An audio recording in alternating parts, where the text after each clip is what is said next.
Okay. I think that just like that, we are very much, live right now. And like, I said it this morning to start at 11. And here I am starting at 10:58. I didn't know you could start early, so it's fine. I mean, I'm gonna have some filler text here anyway, or filler conversation for like the next 2 minutes anyway, so it's fine. It's pretty much fine.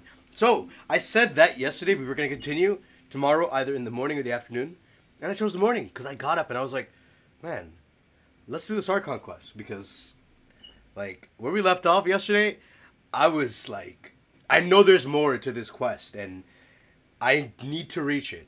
Okay? I'm a lore head. I really love lore. And when the plot starts thickening, that's when the story gets so much better. Right? So, yo, what's going on, fellow gamers? Brando here. And today, we are back. We are back on... Oh, wait, hold up. I'll close that real quick. Okay. We're back on Genshin. And they had shoved us straight into Act 4. Like, the night ended, and then it shoved us into Act 4, like, instantly. So right now, we're on Cataclysm's Quickening, Chapter 4, Act 4, Into the Deepwater Murk. Basically, what happened last time is... did they show, like, a summary? The open day has finally arrived. This is undoubtedly a good chance to find some information. You and Paimon plan to act and search for clues in the Fortress of Meripede. Now, yesterday, we have found clues on Tartaglia on what he's been doing here. And he ended up befriending some people. He had like his own little crew. And they let him go.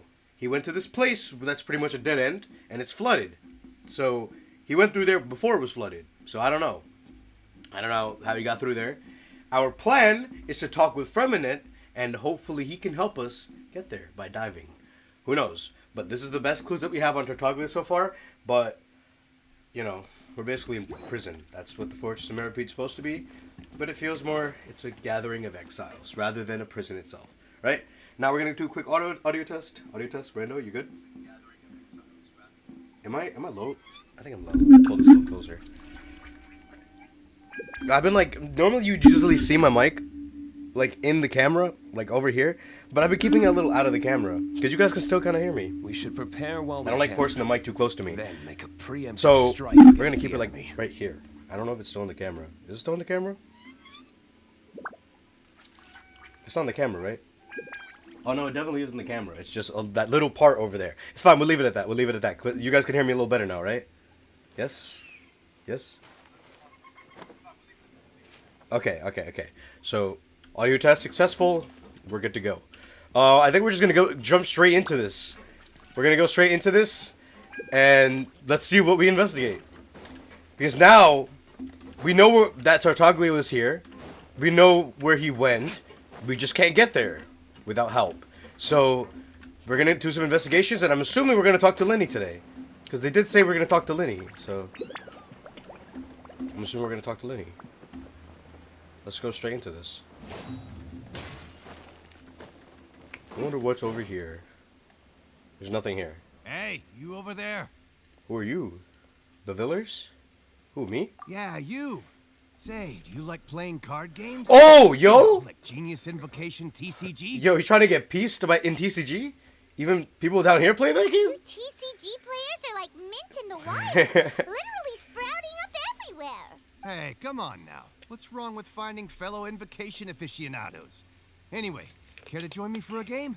No thanks, we're busy with other things at the moment. We have to investigate. Like, I'm usually always down to game, but we got things to do. Alright. No pressure. But why would you be looking for people to play Genius Invocation in a place like this? Don't people usually come here to fight? I mean, that's pretty much dueling in the competitive aspect. Whether you're throwing down cards or throwing punches. Yep, it's that's all what I literally just said. It's all about the it's all the same competition. in my eyes. So I literally just said. Players here in the fortress. When I saw you, I immediately thought, hey, even outsiders from other nations play cards. So I came over to say hi. Would you mind chatting with us for a moment? Sure. Great! Since you've been here longer than us, you need to flex your seniority a little bit, right? Maybe you could start by telling us newcomers some stories about this Are we place. really newcomers still at this point? I feel like we've pretty much got the whole place down. I thought you would have already heard everything by now. All right, then. Did you have anything specific in mind? Or do you want me to just pick a topic? Why don't you pick? We'll let you know if we've heard it already. Okay. All right. Have you heard any strange rumors since you've arrived? Yes, we have. And did you know that there are some people who are always gossiping over in the corner? I didn't know that. There are two guys who are always skulking around in the corners of corridors gossiping. The bigger guy is Quisto, and the skinny one is Lavaroon. People call them the Bombshell Bros. The Bombshell I've Bros? never really found their gossip very mind-blowing. It's pretty much just the same stuff that I hear about Wasn't when funny. I work every day. It wasn't funny. If you're interested, you can go talk with them. They tend to talk a lot of nonsense, but they aren't exactly bad. Good to know. Do you have anything else to tell us? Let me think. Sounds like you want to hear something a little more tantalizing. Oh, did you know that the Duke was also a convict in the Fortress of Meripede before? What? Wait, so he was a convict, but he like worked his way up or something? Huh? Wait, are you serious? That's right. The Duke was an inmate just like you and me. Seems he was exiled here for committing some crime. Who knows how he ended up rising up to become the warden, though? To go from That's an ordinary insane. inmate to becoming the manager of the whole place? I'm not gonna lie, I kind of respect that. By the way, do you happen to know anything about a forbidden zone? A forbidden zone? Sounds like something that someone just made up. I've never heard of that. Where did you hear about it? It's just a rumor we've been hearing, but no worries if you've never heard of it. Do you have anything else you can tell us? Anything else? Not that I can think of, but I'll be sure to tell you anything interesting I hear next time. You'll have to play a game of Genius Invocation with me first, though. I will definitely do that. I will definitely do that. I don't mind that. Definitely don't mind that. I haven't touched Geniusification TCG since I destroyed Toaster in the other stream. But moving on. We got 2 more things to investigate freely.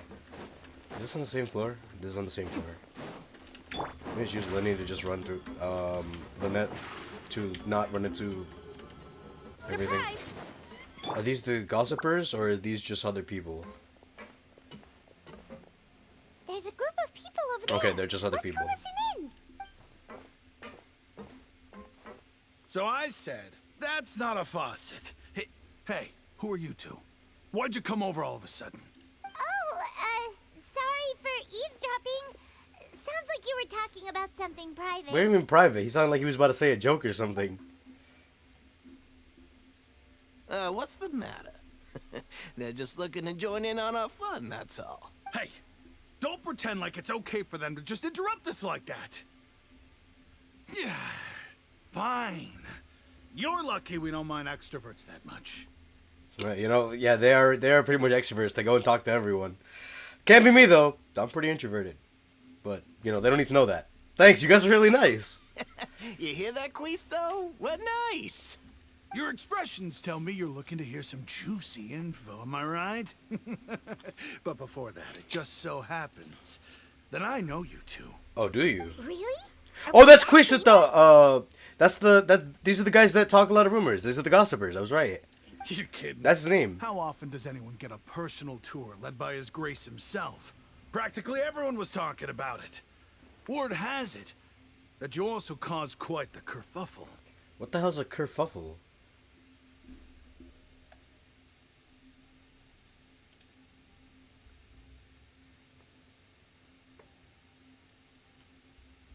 Caused quite the kerfuffle?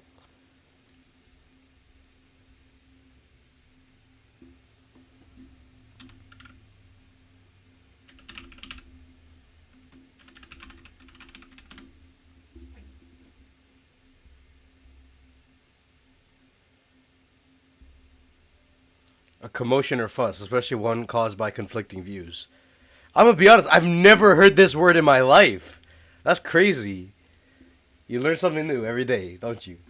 Oh, it was just a little mistake. Don't worry about A that. little mistake, huh? I like the way you put it. You see, people with a good attitude can join our group anytime, unlike some of the others here. Your group? I'm Quisto, and this is Lavaroon. The Bombshell Bros. The Bombshell Bros. But don't worry, we're not playing with bombs or anything. It's just that Our information is always so explosive. and we blow minds on the regular. So, you two really like to gossip? Whew, you sure know how to embellish. No, you don't get it. Knowing intelligence will make things better for you here. For Knowing example, intelligence? knowing who's working with whom, who has the latest rumors, who's not getting along. Wouldn't you like to know all that? Sure, fill us in. Oh, my Archon, I'd love to know. Please tell me. Whoa, all this info's worth something, you know? You should prove you're worthy of it. How can I do I that? don't mind him. Quisto's always this way. Just play nice and say something to massage his ego. The welfare meals. Talk about the welfare meals. We ate the most incredible welfare meals recently. Right. That meal we had yesterday was super delicious. Paimon can still taste it whenever she closes her What does that have to eyes. do with complimenting his ego? Is What? that so? To tell you the truth, I've been helping out with making those welfare meals. I've been working as a kitchen assistant for about a month and a half now. Oh, okay. Oh, so you're the one who made those delicious steaks. Amazing. You could be Good job, a Paimon. professional You're doing it right, Paimon. You're doing it right. You are correct. You're doing it right. I am a true professional. In fact, I even went to culinary school. But since you like my cooking, I guess that means we share similar tastes. Listen carefully. This little bombshell will help you learn what's really going on here in the fortress. Oh, did Lauren just wink at me? It seems he's saying, don't be upset. He's a good fellow. Listen, kids. The power structure within the fortress is quite complicated. The overworlders couldn't care less about us down here. We're basically dogs to them. You've already met the one person here you should never cross, the Duke Isley. He knows more than you think. And if he doesn't care about something, then he often doesn't bother dealing with it. Those who have the Duke's attention get all kinds of special perks. Even better treatment in the infirmary. I know who you mean. It's that Jurier character, right? I don't think there's anything useful about him at all. Why does he visit the infirmary practically every day? Is it normal for anyone to be going in and out of there so often? If you ask me, he's just faking it to get out of work. But did you know that Jurier was a talented researcher from the Fontaine Research Institute before he came here? There's no denying that. I don't care if he was a researcher that could turn dirt into Mora. Once you're in the fortress of Meripede, you're just another inmate like everybody else. Interesting. According to Quistat, a person named Jury frequents the infirmary. Is that the right way of saying it? Frequents the infirmary? Don't you mean like frequently visits the infirmary? I should take note of that. Speaking of which, the last time I saw him, he was passing by in the corridor with Lorvine. I also heard they started arguing in the library and got into a fight, right? Guess that's just how terrible of a guy he is. You mean he hit a woman? Wow, I never imagined he was that bad. But that Lorvine's also quite the odd one, you know? She's always gabbing away, got into a fight with a man, and she also got sent to the infirmary. Come to think of it, I always see her going to the sick bay every couple of days, too. Wait a second. You don't think? Do you think could it be that they're secretly meeting there to go on dates? In the infirmary, bro? It's really hard to imagine. After all, I do remember seeing Lorvine beat Jurier to a pulp that one time. And we might be overthinking things. So Jury had a confrontation with a girl named Lorvine, who also frequently visits the infirmary. See that, but that's the right way to say it. Frequently visits the infirmary, not frequents to the infirmary. That's not the right way of saying that. I'll remember that too. Write that down, Paimon. Write that down in the top right notebook. That's not there anymore. Okay, one more investigation to go through. Is it the meals or is this dead people talking right here? I wonder who these people are. Look, there are some people talking over there. Let's listen in on the conversation. I thought we were supposed to be like meeting up with Linny. He said on the card it's been a while since we visited him. If you ask me, those pompous parasites on the surface act like they're all a bunch of aristocrats. Do any of them give half a hoot about a bunch of dogs like us? Hey, speak for yourself, mate. I'm no dog. Oh, you think you're special or something? If you're here, then you're just a convict like the rest of us. I've heard that even if you're released after serving your sentence, going back to life on the surface ain't any better. Once a criminal, always a criminal. We're marked for life. I don't buy that. Hey, how cool would it be if the whole world was destroyed by a giant flood and everyone had to start over from nothing? What kind of filthy bilgewater are you spewing? I have family up there. You best shut your sewer hole with talk like that. Listen, things ain't so great on the surface, but who says that you have to leave? I've heard that you can still stay here and work even after you've served your sentence. Not bad if you ask me. Who wants to live in the ruddy overworld anyway? And what makes you think they want to hire someone like you? That's one of the great mysteries of the universe. How someone as useless as you is so confident. Oh man, yo, these guys are talking shit. Whoa. Sounds like they're really unhappy about the overworld. Speaking of which, Paimon never heard anyone use the words overworld or underworld when we were living up there. Is it only something the inmates down here say? I think you're right. It's normal for convicts to be unhappy. That's true. Okay, we've talked to just about everyone, and it's about time for us to Okay, go so I was meet- right. Yeah, we had to meet Lenny. I remember. According to the card he left us, we should go meet him in the production zone. Yeah, I remember literally from when we ended this quest that we were supposed to meet Lenny because he dropped a card at our dorm. He said, "Yo, information. You know, let's talk. So let's go to the production zone and say hi to him."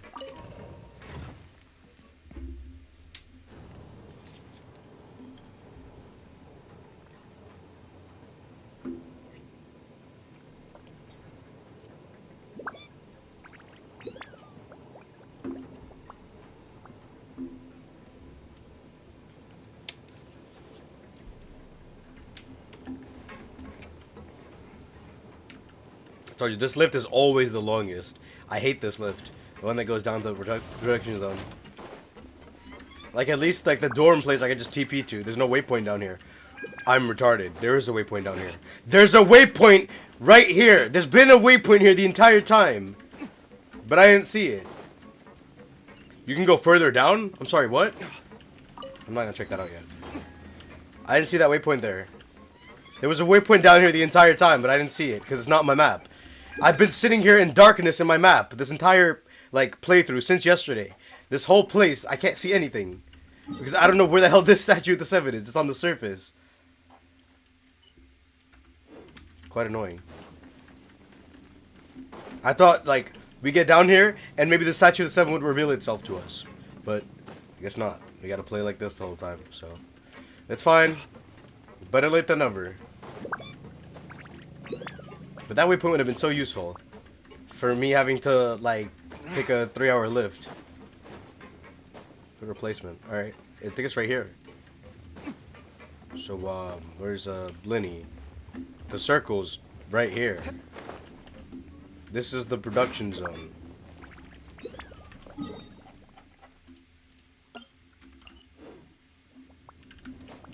I think it's in that same corner. What was it, right here? No.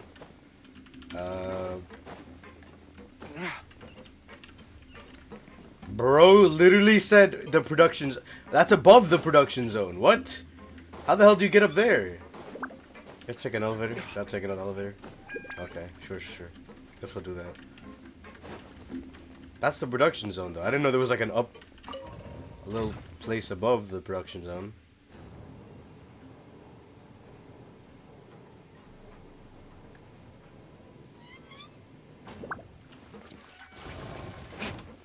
Oh. Was there a waypoint here too? No, this is the right place. So that's like that's like to go all the way down, and I had to like. There's no stops on the elevator, okay? I had to go all the way down. What's he standing here? Just. Why are you standing on the edge? Doesn't look very safe. Yo, what's up, Lenny? That look in your eyes. You found something? A little something, yeah. Hey, this is no time to be modest. Just tell him we found a boatload of information. Sorry, Paimon. I was just, you know. Oh, as expected of the legendary duo, you have my full and undivided attention. Okay, you summarize your findings to Lenny. So he's probably telling him about the entire Tartaglia I'd thing. have never guessed that myself. Rumors swirling about this place are unreliable after all, and Master Childe probably went missing because he found a way out. He is a harbinger after all. I suppose he's much more resourceful than I initially gave him credit for. Unfortunately, this isn't enough for our final report to Father. We need to find out Master Childe's That is true. exact whereabouts. And this is where Freminate comes in and dives. Father told me that even though Master Childe said he was just coming to Fontaine for a vacation, he actually had some personal reasons.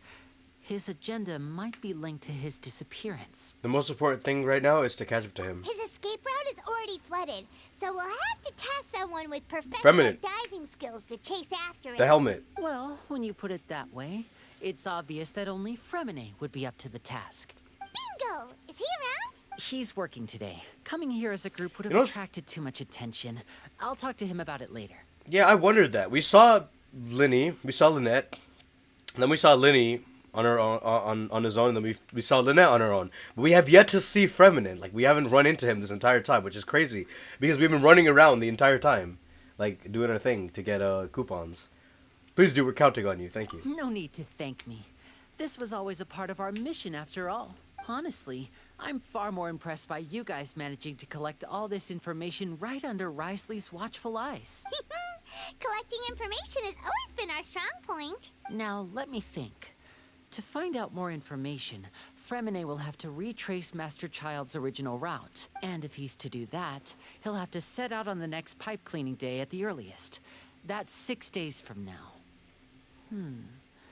And after that, he'll probably take another 2 or 3 days to return. You can even estimate how long it'll take for him to get back? We've been Impressive. working together for a long time. We know each other's capabilities like the backs of our hands. Traveler, what say you to meeting here 9 days from now? We'll be able to pick up Fremine while we're at it, too. Oh, Sure. and there's just one last thing we'd like your help with. Though we can just sit back and wait for Fremine's report on Master Childe's whereabouts, we still need to make more progress on the investigation of the Forbidden Zone. Fremine's no master of disguise. Lynette's still working on getting intel from the other areas, and I'll need to spend some time helping Fremine prepare for his diving mission. So, you are the only ones we can count on.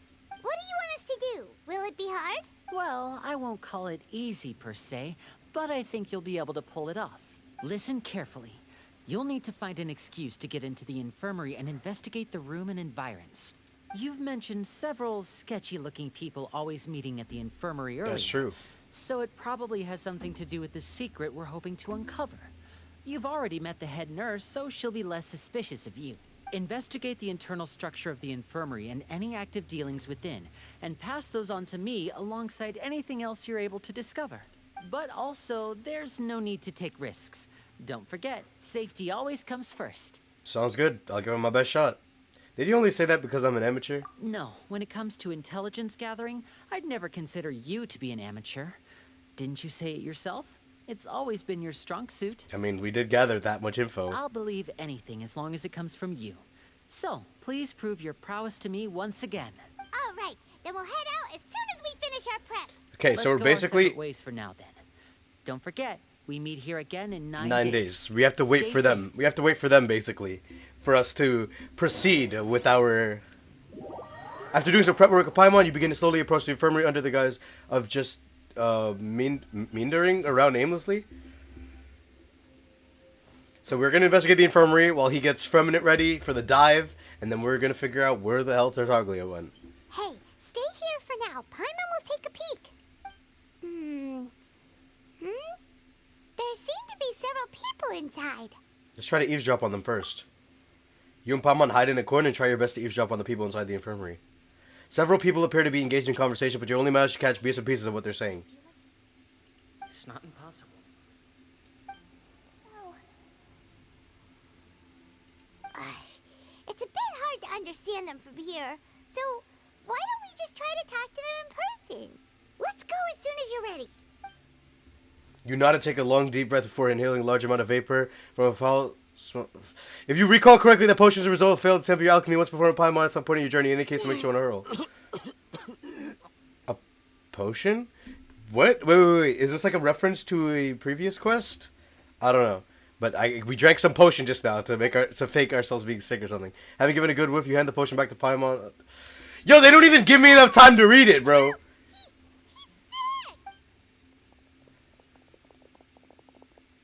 Whoa, are you okay? Oh my! What's wrong, little one? There's no need to panic. Take a deep breath before... They didn't even give me enough time to read it, bro. The traveler started complaining of a stomachache and then nausea and then collapsed onto the ground. Paimon doesn't know what to do. Freezing limbs, twitching fingers, and pale complexion. Could it be poison? I poisoned myself just so I could be here? Let me take a look. Please, lie down over here. Oof, my stomach really hurts. Look at him. Don't worry, I'll get you to the bed safely. Here, hold on to my shoulder and walk slowly.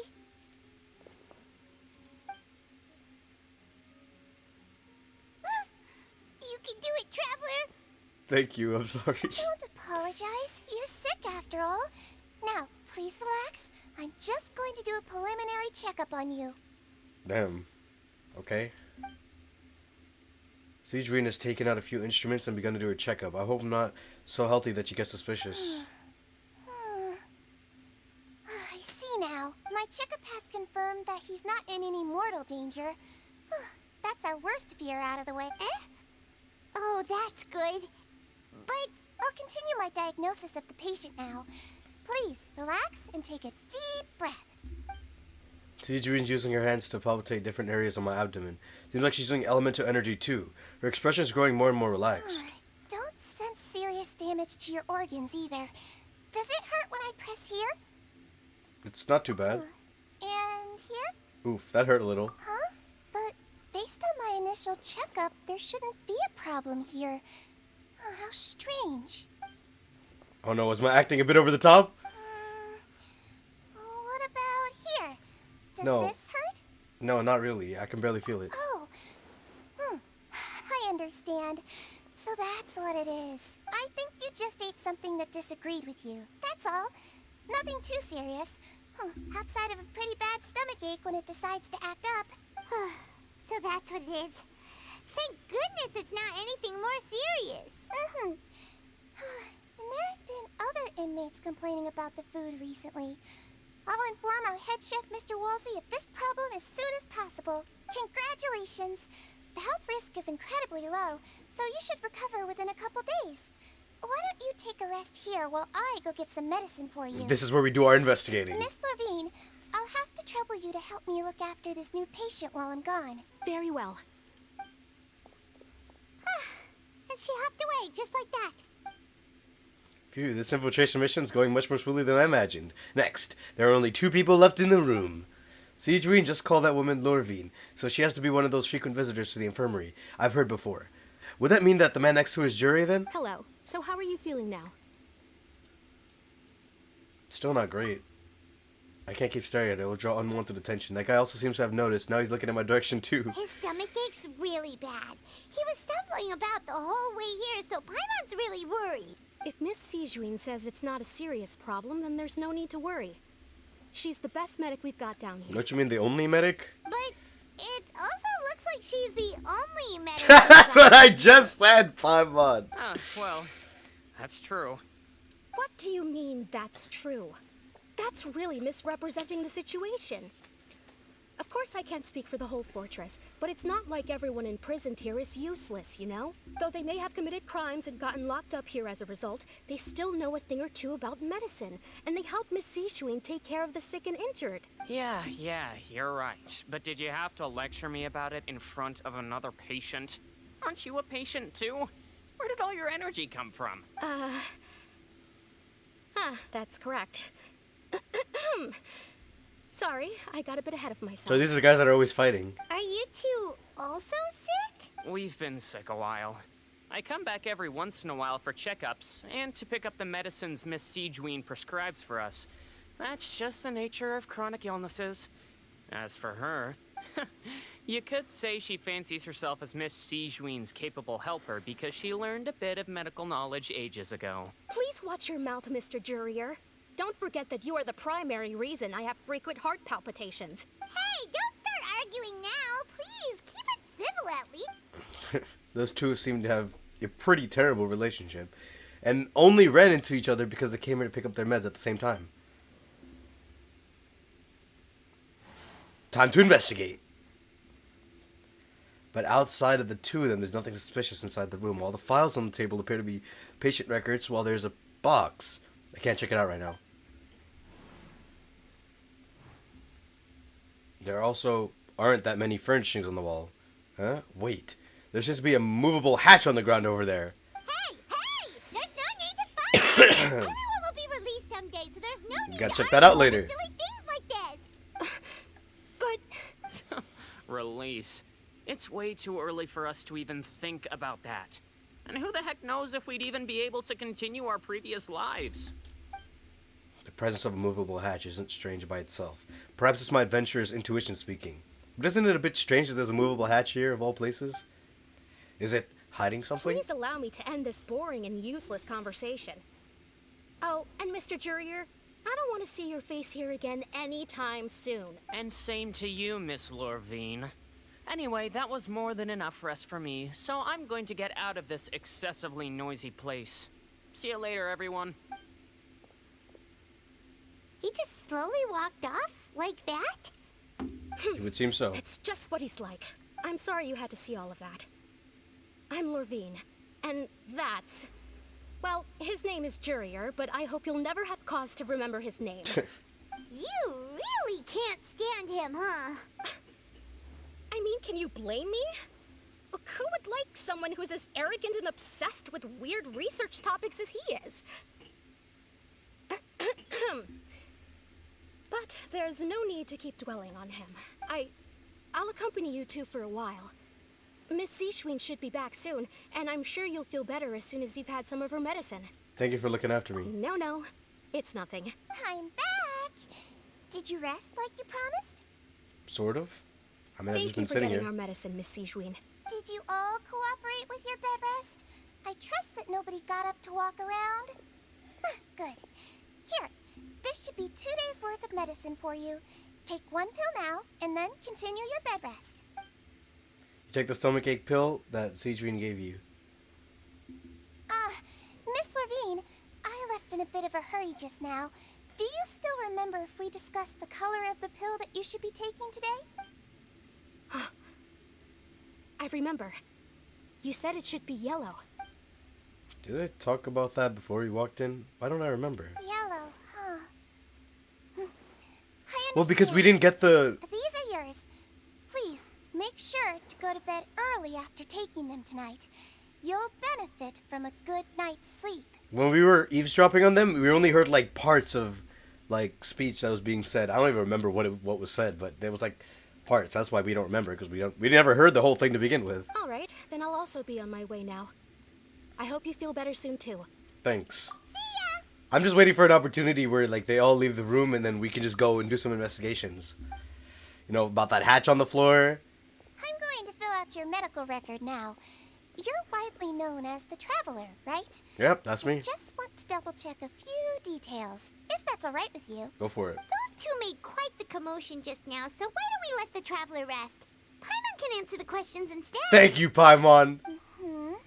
So his primary symptoms are abdominal pain with secondary symptoms of nausea. Is there anything else? That's it. All right then.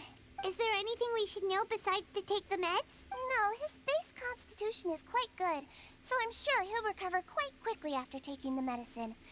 Please make sure to stick to bland or less stimulating foods, and don't stay up too late at night. Got it. Paimon will hold the Traveler to that for sure. Tidrine's still looking at me. I should just try to take a nap, like she said. Oh, you're going to take a nap already? Okay then, you get some rest. You move yourself to a regular patient's bed and relax completely. The weariness from work intel gathering you've been holding back all the time.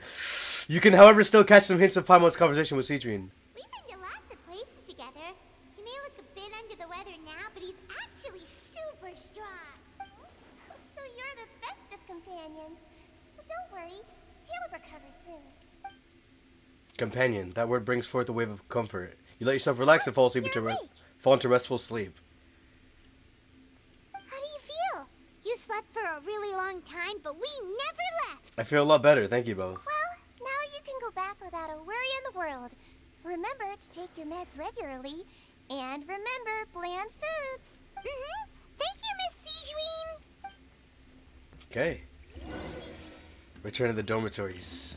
Damn. And we never got a chance to, like, do some exploration. Seems like a lot of people have been coming down with an upset stomach lately. I'll need to address that. Damn. Okay, so... Damn, we're just gonna go back to dormitories. I mean, like, we did do some investigating without actually investigating. We just saw, like, a hatch. Where was it? He was sitting over, like, here, and he said there was, like, a hatch in the corner. Where's the hatch? Can I not see it anymore? Is it hidden? It was, like, behind something. Where's the hatch? There was, like, a hatch behind one of these things.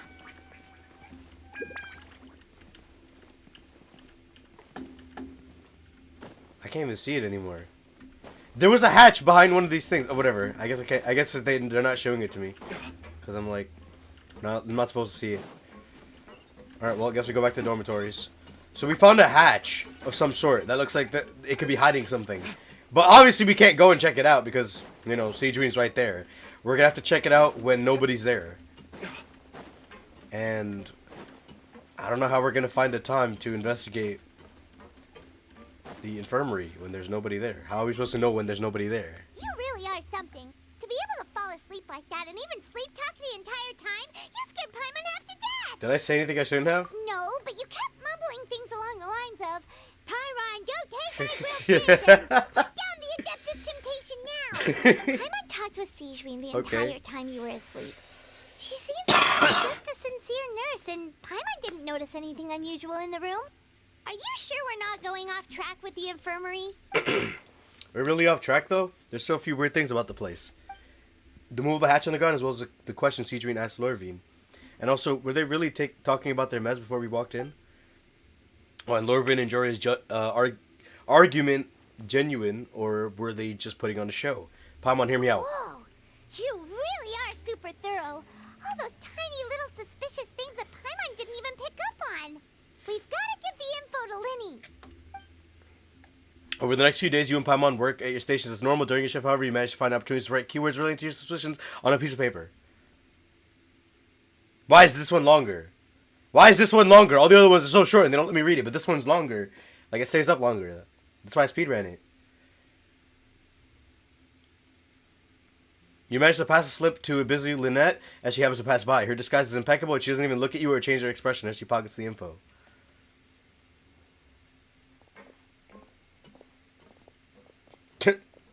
Okay. And finally, the promised night day arrives. It's time. It's time to pick up on where Tartaglia is. We're finally getting into this. Today's the day. The truth shouted in shadow. It's time. Let's do it.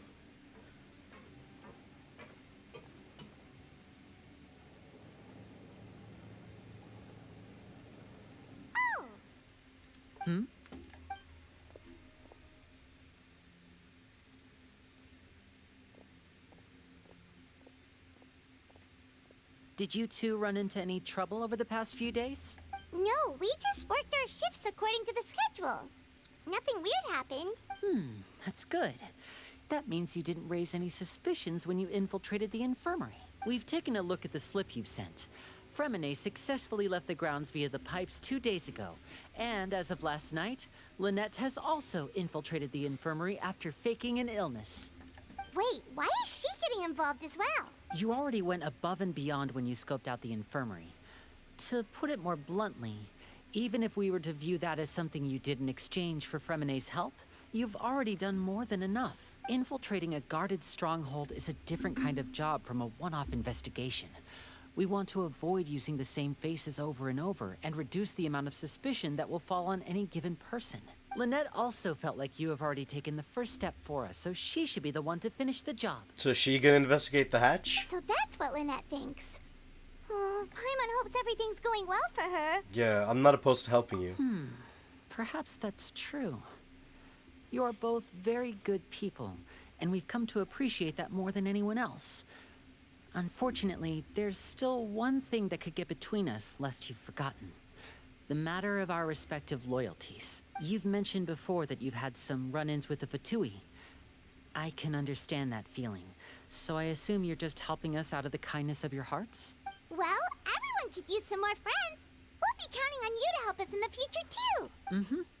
Since I see you as friends, then it's even more important for us to protect you from any peril.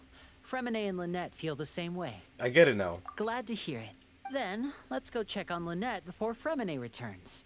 If everything went well, then she should be wrapping up her investigation right about now. Is now really a good time to go over? According to my observations, Sigewinne always spends around half an hour away from the infirmary. Oh, I forgot about that! Lynette knows this as well, so... That's when the infirmary's, like, empty. The half an hour before lunch, Sigewinne's not in the infirmary.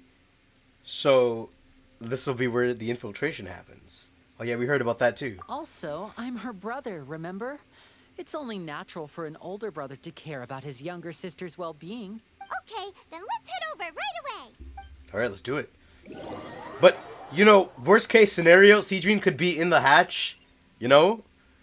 Because we don't know where she goes the 30 minutes before lunch, right? So, I feel like worst case scenario is that she's in the hatch, we're gonna find her in the hatch, and then it's gonna not look well at all.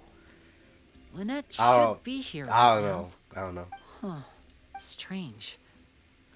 Lynette? As expected, Sigewinne isn't here, but why isn't Lynette here?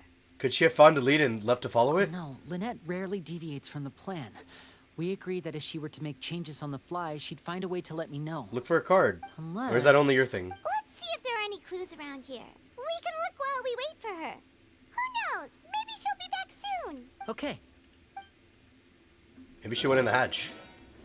I know, but he just said that she would leave an indication or something. If she were to do something like that. There are some books here and a few files. They all look like medical records. Advanced nursing, how to raise the spirit of your patients, a quick guide to the psychology of emotions, and the meaning of laughter.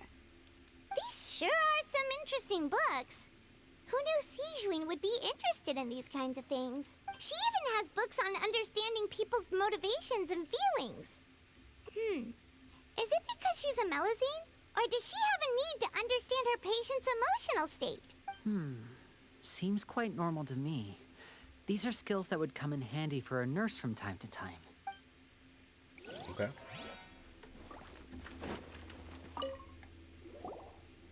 None of the beds have any signs of having been slept in. Except that one over there. That's the one Lynette must have used, right? You said she was pretending to be sick. She would have said her migraine was having a particularly bad flare-up. Generally speaking, the head nurse would then ask her to lie down and rest, while she left to retrieve the medication. But this bed is still unmade. Which means, either the head nurse didn't return the entire time from when Lynette laid down up until she left the bed, or the nurse intentionally left it this way. Oh no, that's not a good sign. What would that mean? Wait, hold up. He's getting a little scared now. Is this it? This is the hatch right here? Oh my god. This is the hatch right here. This wasn't here before. This is it! We saw it before! Wait, this thing? It doesn't look like it's been disguised that well. Because there's probably someone down there. Then he leans down to get close to the movable hatch and starts tapping The space behind it is empty. From its size, I don't think it's an entrance that is meant to be taken apart. There's probably a mechanism around here somewhere. Oh, a mechanism to open it. Tried to get inside? But if that's the case, she would have contacted me for sure. Let's look around here for some more clues. Don't panic, just take another look. Okay, we're looking for a mechanism. The look on Lenny's face, he's definitely beginning to panic. Don't panic. He probably said that subconsciously more for himself than anything else. Yeah, he is panicking. He's worried about, like, where Lynette is. So it makes sense. Hey, you guys, there's a slip of paper over here. A slip of paper? It's right over here, and there's a bunch written on it too.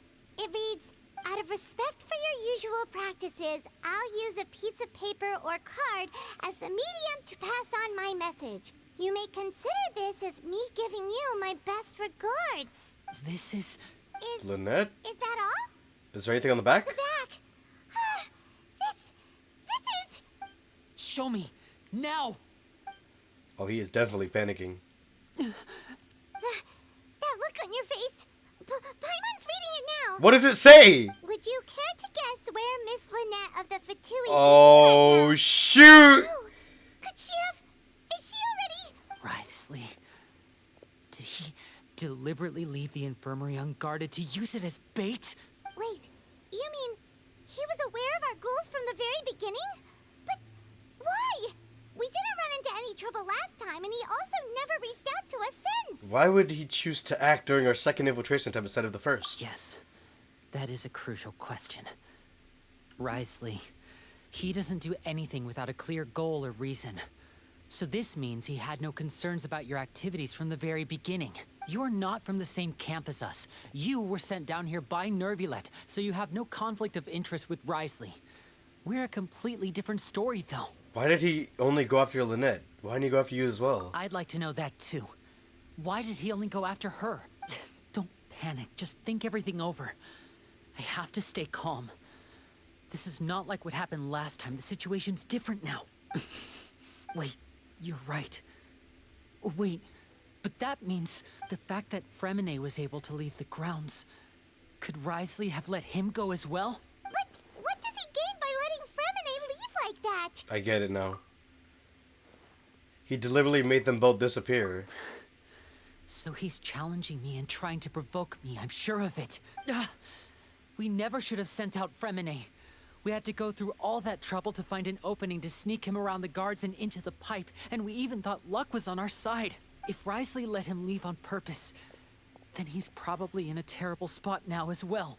Lenny's getting more and more panicked. We have to calm him down. But that also means that he wouldn't be able to die for us if he left. Lenny, calm down. Don't be like this, Lenny. Fremine wouldn't have left if we hadn't told you about Childe. That was our fault. No. I'm the leader of this operation, and I'm the one responsible for this team. I was the one who failed to protect them. I'll go talk to Wriothesley. Hey, don't be reckless! Traveler, please, talk some sense into him! I simply cannot allow Lynette to be abducted again. I have to go. I'll find a way to get them back! He's rushed out the door! After him! What are you even... Oh, Seijun was there the entire time. Wait, she was there the whole time? She's smiling. Nah. I feel like we still have some room to make changes on these details. It's not impossible, but it'll require extensive testing. Is that so? Very well. Then please be mindful of the time. Huh? Is someone? Pack everything up. Whoever's outside is eavesdropping. They'll probably come in once we stop talking. Someone! Please help! He's sick! So they knew the whole time that, like... Whoa, are you okay? They were plotting something this whole time. These two. As expected, they've already found this place. Oh, they are quite sharp. What a delightful turn of events. I like smart people, but I also like playing dumb. I like the feeling of being trusted. Oh my! What's wrong, little one? There's no need to panic. Take a deep breath before you begin. Being able to read human expressions is quite the useful skill. Damn, she was there the entire time. Yo, we gotta chase after him! It's no use. We have to catch up to him. Yo, where did he go? He turned the corner. He's already out of sight. What? Yo! Let's go head him off at Wriothesley's office. Yo, he's not human, bro. He disappeared. I mean, he is a magician. It makes sense. Oh, man. He's being mad reckless right now. Go to the Duke's office. Oh, yeah. This is the place I ended up... before, by accident, because I thought this was like an elevator or something in the middle. But it wasn't. It was to his office. Oh, man. What's gonna happen now? Like, did Wriothesley, like... What happened to Lynette? And where's Fremine? We can't do our diving expedition without him. And Lynette's, I don't know. That note was very devious. Alright, so let's see what happens. Come out and face me, Wriothesley! Oh, there he is. Aren't we at an administrative office space? Why don't you at least try to follow even a couple rules from the fortress's indoor management regulations? What did you do to my sister? I ran into the young miss at the infirmary. I'd heard that she was suffering from quite the migraine, so I decided to invite her over for a cup of tea. I do have some teas in my collection that can work wonders against such an illness. Stop joking around! Where did you take my siblings? I have also heard that your performances are quite the spectacle. Miss Lynette would sometimes enter a box filled with water, only to emerge the next second from another place altogether. Maybe she'll appear behind you right now if you were to turn your head. Is he trying to trick me into turning my head? No, he's probably not looking to attack me right now. All of the hostages are in his hands, and he's even in the mood for small talk. That means Lynette is probably still alive. You knew we were investigating the infirmary from the start, so you deliberately aroused the Traveler's suspicions and baited us into continuing our investigation, just so that you'd be able to kidnap Lynette. As for Fremine, no, you probably didn't even interfere with Childe's escape.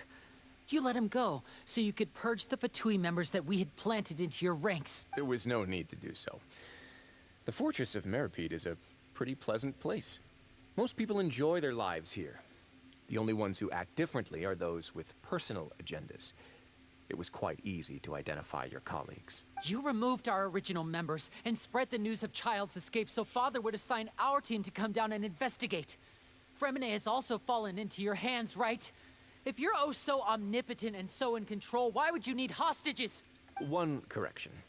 Lynette is in my hands right now, but Fremine is not. He's not. What do you really want? Lenny! Oh, wonderful. Everyone is here, so I'll only need to say this once. Thank you so much for cooperating with me. Where are Lynette and Feminine? Eager and to the point, I see. Alas, only Miss Lynette is currently having a cup of the fortress's finest tea. Although, as per your original plan, Mr. Fremine should also have returned to the fortress by now. But he has neither shown up within my gates, nor has he been taken into any kind of custody. So, where do you think he may be right now? Wait, you can't mean you locked him outside in the sea? I closed the fortress's gate to the outside world. That's all. So this dude's outside of the fortress right now, in the middle of the ocean? Femine's a star diver, so he should be fine, right? No, we're still here, so he definitely tried to find a way to come back for us. So we can't assume he. Why would he lock him outside? What is wrong with him? But why would I do this, you may be asking? Yeah, I'm curious. To have an audience with you, of course. My intel tells me that Mr. Linney is a great magician, so it's only natural for me to want to have some cards of my own when it comes to negotiating. Besides, I do recall you mentioning to Miss Lynette that you've always wanted to have a face-to-face meeting with the Lord of the Fortress of Meripede, regardless of whether it was in a personal or a professional capacity. Well, you got your wish. So, you've been keeping tabs on us before we even set foot in the fortress. Some of my folks just happened to hear a thing or two, that's all. In any case, I will be straight with you. I was willing to play dumb and turn a blind eye, so we had a pleasant few days playing games together here. But once you started focusing on the Forbidden Zone, all of that changed. Mr. Linney, the cards are stacked against you right now. Miss Lynette is in my hands, and Mr. Fremine is still slowly being pickled out there in the brine. You know just as well as I that he cannot last out there forever. You need do but one thing to guarantee their safety. I would like you to contact your superior, and ideally invite her over for a cup of tea with... Are you talking about the knife? Wait, he wants a meeting with Arcolino? You want to see Father? Are you serious? But why should she bother giving you an audience? Well, if she cares for the well-being of her dearest children, she should have plenty of motivation to join me for a parents' evening. I've heard that the bonds between the members of the House of the Hearth are like the bonds of family. I don't see why she would refuse. Why did you think Father sent us to handle the Fortress of Meripede? This place is basically a no-man's land. It wouldn't be fitting for anyone as important as a harbinger like Father to come here in person. Oh, I see. So it's because she doesn't care for my place here. That's such a shame. After all, I've amassed quite the tea collection. I was looking forward to sharing it with her. Both Monsieur Neuvillette and Lady Farina have already received many samples as gifts. Was this the extent of your master plan to get to Father? No matter how much pressure you may put on me, I won't allow you to use us to blackmail her. You people really are difficult to get along with. All I'm asking for is a face-to-face conversation. Does she truly have no interest in the fortress's secret? Mr. Linney, you have one last chance to invite your father here. If you refuse... Linny! Why do you have to do this? Instead of asking why I'm doing this, why don't you try to see things from my perspective for a second? From the very beginning, the Fatui has been actively infiltrating my fortress. I gave you a warning by cutting off the first few operatives I found, but that only caused you to double down. Had you given up on the fortress then and there, I'd have no reason to want to talk. Mr. Freminet left the fortress on his own, and Miss Lynette tried to pry out my secrets right in front of me. No matter how you look at it, the responsibility for this falls on you. I shouldn't ask Father to do anything because of us. 6, 5... Now you're gonna start counting down? Wait, 2, 1. Time's up. It really is a shame, Mr. Linney. Risley! Negotiations have broken down. Please leave, ladies and gentlemen. It's time for my afternoon tea. Please wait, can we really not talk about this some more? Yeah, listen to the Traveler. If you can't talk to Linny, can you at least talk to us? You do realize that I'm only letting you go because of Neuvillette, yes? You're here helping him out, and I've already done my best to stay out of your way. But that doesn't mean you can just do whatever you want. The fortress may be small and remote, but it still has its own set of laws. I want to say Fremina and Lynette too. Then how about this? Those who are capable deserve respect. You've spent quite some time investigating my home turf by now, so why don't you tell me a thing or two about what you found? I'll ask you 3 questions. Answer all of them correctly, and I'll agree to your request. Okay. Question 1. Regarding the hidden rules of the production zone, what is the truth behind the one about not being allowed to work for 3 days in a row? I can't believe he's asking about the hidden rules. If I recall correctly, if you keep working without any rest during lunch hour, on the 3rd day you will find a portion of strange meat in your welfare meal. It's a good thing we've already run through a thorough investigation on this. Let's see if I can remember all the clues. I should be able to find an answer if I can piece everything together. So, this is where we go into investigation mode. And all the clues that we were getting yesterday, we're about to put all of them to use here. Let's do it. If you break the hidden rule of the production zone, your welfare meal might contain some strange meat. Okay, regarding the hidden rule, who will see it if you keep working continuously? I've been told that the infirmary is always empty for the half hour just before lunch. But what could Sijuin be doing during that time? The Fonta promoter has been struggling because he doesn't recognize the real value of coupons. Meanwhile, the Duke believes that only idiots who don't understand the value of coupons will spend them on Fonta. We often see Miss Sijuin observing the prisoners at work near the production zone. It seems like she can perceive the general state of a person's health just by looking at them. Okay, Sijuin does look at them. Who will see it if you keep working continuously? So there's, like, Sijuin does watch them once in a while, but then isn't it the other person that watches over? So I forgot his name already. Fonta's internal report suggests that they're starting a new trial of an unnamed and unpackaged product. The research notes said that the Melazine race perceives the world very differently from humans. According to Collins, the Pancration tournament only took place. Okay, I think it's this one. Sijuin observing the prisoners at work because it says who will see it if you keep working continuously. It seems like she can we often see her observing the prisoners just by looking at them. You know, observing their health. So I think it's this one. Under what circumstance does the strange meat appear? I've been told that the infirmary is always empty for the half hour just before lunch. But the Fonta promoter has been struggling because we often see Miss Sijuin observing the prisoners at work near the production. Fonta's internal report suggests that the research notes said that the Melazine race perceives the world very differently from humans. According to Collins, the Pancration tournament only took place because the Fonta company. Okay, wait, hold up. I gotta do a little bit of thinking for this one. The company must want a return on their investment as well. Under what circumstance does the strange meat appear? So, is it the circumstance like You work 3 days straight? I've been told that the infirmary is always empty for the half hour just before lunch. But what could Sijuin be Before doing during that lunch. time? So she observes it, and does she make it? I could be wrong, but I'm gonna try this. Why does the strange meat appear the way it The does? Fonta promoter has been struggling because he doesn't recognize the real value of coupons. What does the Meanwhile, Fonta? the Duke What does the believes that Fonta only thingy have to idiots do with who don't this? understand the value of coupons will spend them on Fonta. Fonta's internal report suggests that they're starting a new trial of an unnamed and unpackaged product.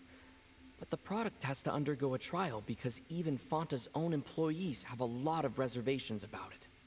The new trial and unpackaged product. Could the strange meat have been Fonta's new product? The Or could I be research notes overthinking said it? that the Melazine race perceives the world very differently from humans. As a result, the Meluzines have also developed a sense of aesthetics that appears rather strange and alien to humans. Could that be it? According to Collins, the Pancration... I'm gonna go with this research one. notes said that the Melazine race perceives the world very differently from That's humans. why it appears the way it As a does, because result, she perceives the the world Melazines have also differently developed a from sense of humans. aesthetics So that appears it rather looking, strange it looks and strange to alien us, but to her it doesn't. That's what I'm going with. I was right. Wow. Okay. All right. So Citrine is the one who's responsible for that hidden rule. Ah, so that's what's going on. Paimon understands it now. Who would have guessed?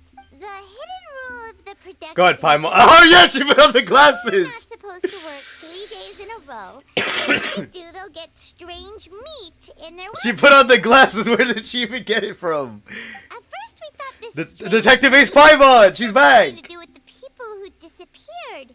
But in reality, they were all prepared by Sijuin, the head nurse. She often visits the production zone to observe the workers' health and makes a note of anyone who has worn themselves out after 3 full days of work. Out of her sense of duty as the head nurse, as well as her genuine concern for the workers' health, Sijuin visits the cafeteria right before lunch and cooks an extra dish for those who can use the stamina boost. Sijuin has only the best intentions with her surprise gift and doesn't want anyone to find out about what she does. However, unfortunately, Melazines as a race perceive the world She explained differently all from of it. humans, and their sense of aesthetics is even more alien to us. The recipients of her lovingly prepared special meals cannot taste the care within and usually just freak out. Are we on the right track? Not bad. You've uncovered Sijuin's secret and even guessed her intentions correctly as well. It's nice to know that her efforts have not gone unacknowledged. All right, now for my next question. Okay. There are also some hidden rules in the Pancration Ring, including the one that you're not allowed to support both sides of a fight. Why is that? The hidden rule of the Pancration Ring, I remember. If someone tries to support both boxes at the same time, they'll receive a package the next morning, which contains a strange blood-covered liquid. We've also done a lot of research on this matter. Let me sift through what I've found and come up with a correct answer. Okay. If you violate hidden rules of the Pancration Ring, you will receive a bag containing a strange blood-covered fluid. Okay. Who sent the package containing the strange blood-colored fluid? I feel like this one's going to be way easier. This is probably Fonta's unpackaged product. I've been told that the infirmary is always empty. Fonta's internal report suggests that they're starting a new trial of an unnamed and unpackaged product. But we often see Miss C. The Fonta promoter has been struggling because he doesn't recognize the real value of coupons. Meanwhile, the Duke believes that only idiots who don't understand the value of coupons will spend them on Fonta. The research notes said that the Melazine... According to Collins, the Pancration tournament only took place because the Fonta company sponsored it. The company must want a return on their investment as well. It's this one. Why does the strange blood-colored fluid look the way it does? Fonta's internal report suggests that they're starting a new trial of an unnamed and unpackaged So it's either product. this one We or... often see Miss C. The Fonta promoter has This been one. struggling because he doesn't recognize the real value of coupons. Okay, it's this one. Fonta's internal report suggests... It's the new trial of an package product. Why do only those who buy tickets to support both fighters receive the package? The Fonta promoter has been struggling because he doesn't Because recognize the you real lose- value of coupons. Oh my god, this is so Meanwhile, good. The Duke believes that only idiots who don't understand the value of coupons will spend them on And Fonta. that's true, because if you spend coupons on both fighters, you're guaranteed to lose coupons. So that would make you that would mean you don't value the tickets, which is why they give you the drink. And that's perfect for this. That's it. I got that right. Hypothesis correct. All right, I gotta click. Paimon gets this rule. Like the base Paimon, it's all There you. really was nothing to be afraid of. That hidden rule of the pancration ring is about how, people are not supposed to bet on both boxers at the same time. And if they do, they'll receive a package containing a strange blood-colored liquid. People get scared when they see it because they've subconsciously begun to associate it with the missing boxer. But really, it's just a bottle of the latest yet-to-be-named and packaged new Fonta trial product. A blood-red drink. It's no wonder even Fonta's own staff were questioning the company's decision-making. The company, facing backlash from its own staff, decided to try to trial the product on a smaller scale to see how it might be received by customers. They came to the fortress of Meropide and offered to sponsor the Pancration tournament so they could push their new product. But the Duke completely refused to even entertain the idea. The Duke, knowing how valuable coupons are in the fortress, knew that only total idiots who didn't understand their true value would bother buying a Fonta product here. And so, only those who proved their stupidity by That's being what I'm dumb saying. enough to bet on two opposing sides of the same match were selected to receive the drinks. I acknowledge the effort you've put into bringing the truth of this mystery to light. Although, based on your description, that Fonta promoter is a bit too careless with his words. I may just reconsider my collaboration with the company. All right, and here's the final question. What's the secret behind our head nurse and all of her patients in the Oh man, wait, do we even have the sufficient evidence for this one? We haven't collected enough info to answer that question. Stop your cruel and pointless games, Risley. You know that we haven't finished our investigation, so there's no way we can answer the last question. The thought of sparing Lynette and Fremine never even crossed your mind. Lenny, You'll pay for relax, bro. You're gonna get pieced. Ah! What? Lenny, are you alright? What even happened? Close one. I owe you, Siegeween. That was a fantastic... Oh, Siege Ring, It like, was nothing, Your Grace. shot him? Siegeween? Though this gun may look like a toy, it's actually fully functional, as I just demonstrated. Siegeween, Was that like a sleep shot or something? you... Are you his accomplice in all of this? Not at all. I am merely a resident of the fortress, and thus protecting it is my duty. When Monsieur Nervulette asked me to come here, he told me that my job would be to take care of the well-being of everyone here. I am merely discharging my duties. But if you mean what you just said, then isn't Linny someone you should be looking after as well? Isn't he a resident here just like the rest of us? If you're close with Novelette, why not learn a thing or two about virtue from him? I really am just doing what Monsieur Nervulette told me to do. Everything I did, I've done to protect them. Had I not, they would be in far more dire straits right now. His Grace knows it too, right? Your Grace? Mind proving my innocence to them? We still don't know her secret. My dear Siegeween, whatever shall I do with you? Would it have killed you to just wait another minute or two? Well, it's nearly time after all. The way you do things can be truly frustrating sometimes, Your Grace. I figured I should try to talk some sense into you. What are you talking about? What time? Take me if you want, but let them go. How touching. Can you just give me one more minute? Don't be like that, Your Grace. All right, everyone, calm down. 2 more visitors will be arriving any time now. I'll go get a cup of tea. Miss Siegeween, I leave Miss Lynette in your care. You... What are you doing? I believe I hear footsteps. Don't tell me it's Arcolino, man.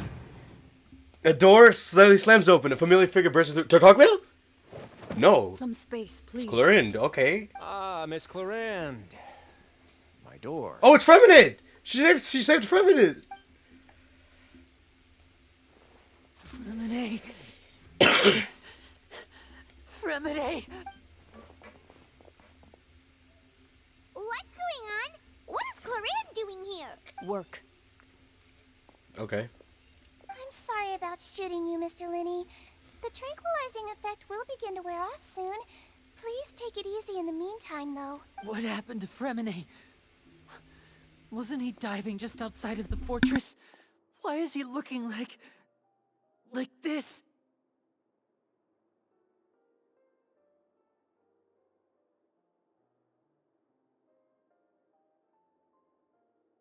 Alright, hold up, guys. Give me a second. I'm going to be back in 5 minutes. Okay? Alright, I'll be back.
Alright, I'm back.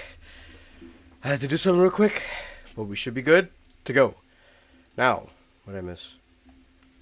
Let me make sure this is running. Okay, what happened to Freminent? He wasn't he diving outside the fortress? Why is he looking like this? These symptoms, it can't be symptoms.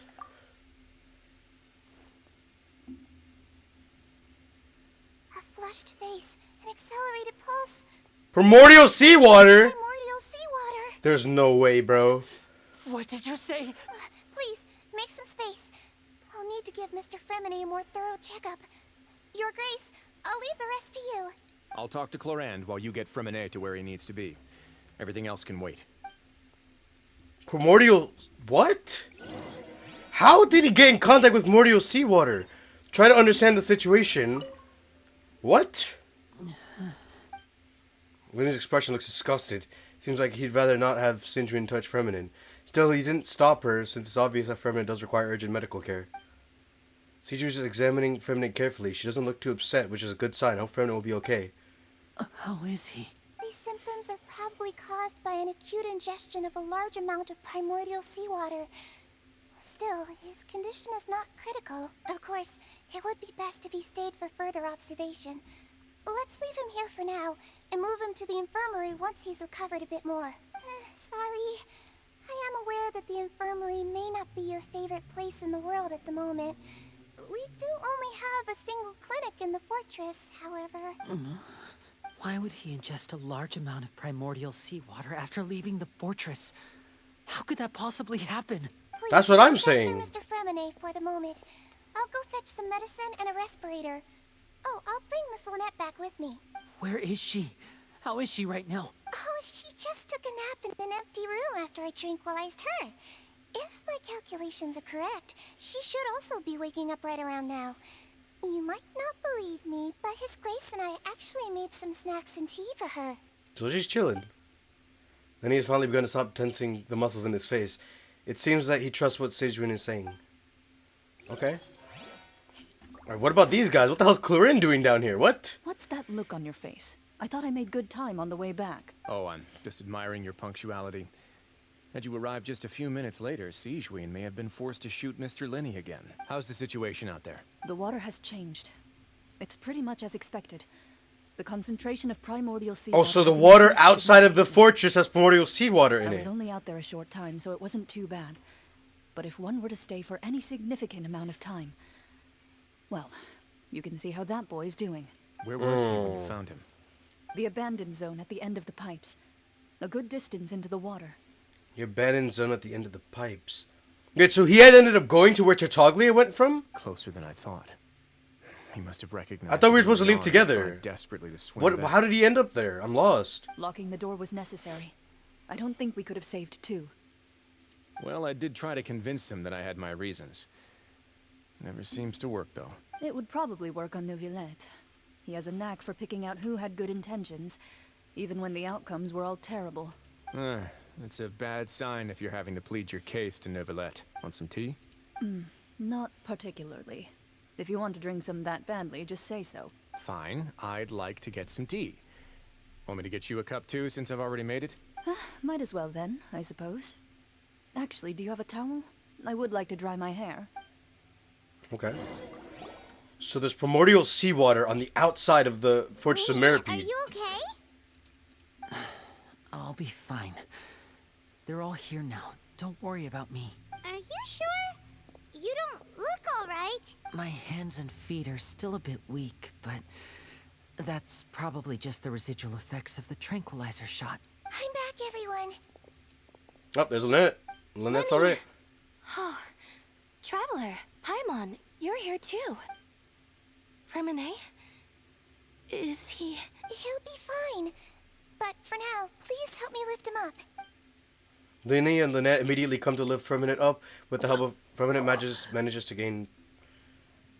He's awake! He survived.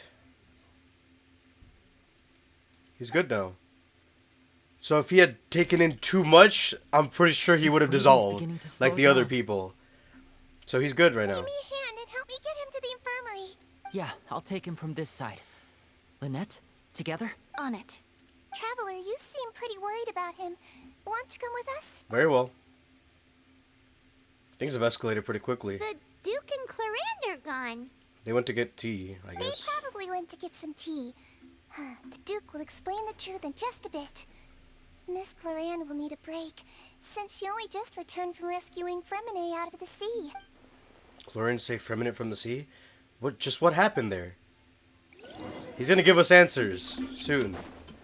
And that's what we need. We're going back to the infirmary. So much has happened.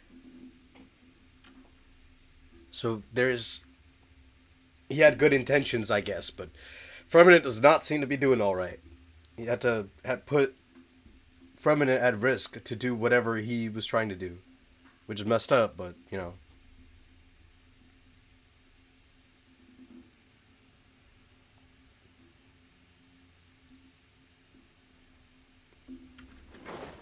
Okay, we're going back to the infirmary, so I'm assuming we have to TP back up.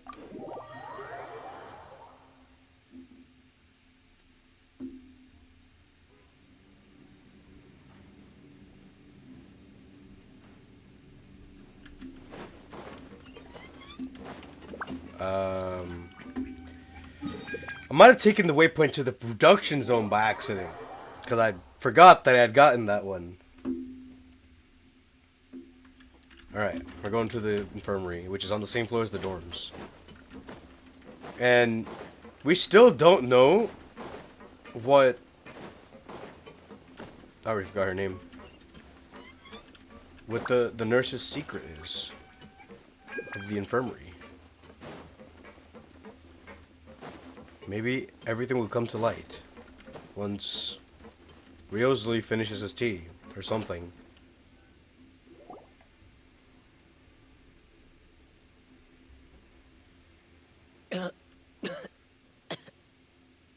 Oh. He's awake. He's awake. Fremine, how do you feel?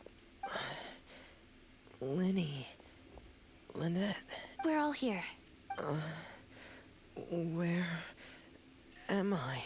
The infirmary, at the Fortress of Meripede, Mr. Fremine. And you are no longer in any danger. How do you feel? Don't push yourself if you're not feeling up to it. Traveler. Paimon. It's been so long. The sea.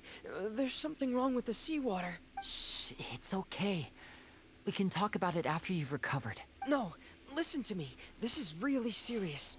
There's primordial seawater mixed into the regular seawater. I don't know why it's there, but no one should touch it. What happened after you snuck into the pipes? Pipes? So he did go. He did go on his own. Right, the pipes. It's all coming back to me now. Okay, we get flashbacks. He went there to the place. Do we get to see it from his POV? No? Do we have to play as him? To go through what happened? Or is it a cutscene? How are they going to present this to us? I'm curious. Try to put us on the scene where the pipes were. Do we get to play as him? Do we get to play as him? Yep, we do. Okay. I'm in. Seems like this pipe hasn't been used in a long time. It looks abandoned. We do get to play as him. Oh my god, this is cool. Alright. So we get to dive as him. Where could Master Childe be? Do we get to play as him? We get to play through the scene where he goes and dives. Okay. Do I have my glider? We do. Okay. We got Trial Fremine. This guy came out and I still don't know what he does. Like, real quick. Performs an upward thrust. He's a cryo claymore. For timers. Touchable cold. I don't know. I'm not gonna take the time to go through his kit. We're just gonna play as him. Let's see what's up. Also, what is this greatsword he's using? Royal Greatsword? Upon damaging an opponent, increases crit rate by 8% stacked to the 5 times. What is this? What kind of weapon is this? This is a 4-star weapon. I don't think I've ever seen this weapon in my life. Or used it. Or have it. I don't know. Let's see what's up. This mechanism looks like it's been tampered with. Could he have done it?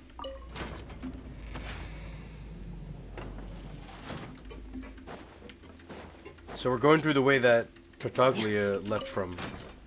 Because he's not in the prison anymore. I'm assuming he's not in the prison anymore. This guy left. This guy probably left, to be honest. Like, I don't know where else he could be. I mean, that's the whole point of this expedition, to look for him. But if Feminine ended up outside in the sea, then I'm assuming Tartaglia made it out. Completely fine, though. And Tartaglia is not from Fontaine, so knowing him, he probably swung all the way to the top. Yes, I'm overestimating his abilities. It's getting stuck on something. Seems like I'll have to avoid those obstacles while I turn it. What does that mean? Do I have to go over here and turn it again?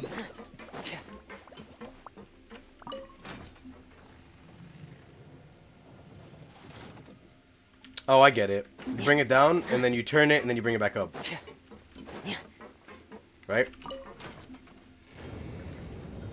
Yep, okay. That's pretty simple. That's light. Cool upward slash. Oh, yeah, it's a recast? It's one of those recasting abilities. It's cool. Frost is coming. Getting gear. Has a 5-second cooldown as well, which is really low.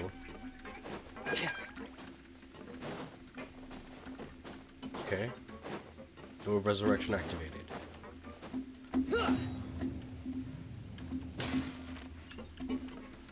Took a little bit of damage there, but we're fine. Okay, so what now? This is where the water starts. It's time to dive? Put on your helmet? Master Childe probably dived into the water. I'll go take a look as well. Here we go. Time to dive. But he didn't know that it had primordial seawater in it. He didn't put on his helmet. No, where's the helmet? You know how cool it would have been if Fremen had his helmet on when he was diving? Because like that's the helmet he uses to dive, I think. It'd be so cool if that was just a little thing. Like everybody else just goes in the water, but he puts on his helmet. Vegetation here is a bit more sparse. These traces aren't natural. A person must have left them, and recently. I should be going in the right direction. There are traces here too. I need to keep going. What is that sparkle next to me? Is that his passive? It decreases aquatic stamina consumption of your own party. Is that what that thing is next to him? His passive? The traces are gone. But I don't see where he could have gone from here. Wait. What the? Primordial seawater. My heart is racing, and it's getting harder. This is where he realizes there's primordial seawater. What's going on? No good. I have to get back. They still don't know anything about what's going on. If I turn back right now, I should still be able to make it. This is where he passes out? This is where he passes out, maybe? Return to the shore quickly. Oh, I'm taking damage! It's because of the primordial seawater. It hurts people from Fontaine. Or realistically, it dissolves them. But, like, I think he gets... Does he not get out here? I can't die here. The shore's right there. This is bad. I'm feeling worse and worse. And I'm still underwater. I have to push on. No, he passes out right here. Is that where Clarin comes to save him? Oh, this is it. This area has primordial seawater in it. Oh man, I wonder how that got there. I thought primordial seawater was like found like I don't know the origin of primordial seawater. All I know about primordial seawater is that it dissolves people from Fontaine, and the fact that Fremen didn't get dissolved and he just like, you know, this happened to him and we ended up saving him in time. You know, he's pretty lucky for that. Because all the other people that we've dealt with that had primordial seawater, they dissolved completely, all of them. So, in other words, The trail you were following vanished, and you had no idea where Master Childe could have gone. Yeah, there was a dead end there, There no? was also no obvious place for him to have disappeared to. That's right. I tried my best to swim back, but I had already put some distance between myself and the fortress, and I just couldn't find the strength to keep going. I probably passed out some time after that, and you know the rest. Miss Clarande brought you back, but we also don't know why she just suddenly appeared at the fortress, or why she went out to save you. Miss Clarande, you say? I must go thank her in person. You're still too weak, Fremine. You can go after you've had some more rest. Damn, so he's experienced the primordial seawater and he lived to tell the tale. That's crazy. Miss Clarande is right. I believe Miss Clarande will stay here as a guest for another few days, so there's no need to hurry. A guest? Then I can assume Risley was the one who invited her to come down here? You should ask His Grace about that. He'll be able to explain better than me. Got it. I'll go talk to him later. It's about time he actually told us what's going on. Wanna come with us, Lenny? No, please go on without me. I don't want to leave just yet. Lenny. The logical part of my brain is aware that we're safe right now, but I still can't bring myself to leave. Both of you are just in danger. Understood. Then let's just sit together for a while. In that case, I'll leave the infirmary to you. The Traveler and I are going to head out for now. As long as you stay in here, I don't think you'll be disturbed. Thank you. Okay, so they have the whole infirmary to themselves. Driven Shadows finished. Secret Keepers on Forbidden Zones. Okay, got a new quest going for us. Now we get to go to the Duke's office and ask him what the hell's been going on. Why is there primordial seawater outside of the Fortress of Meripede?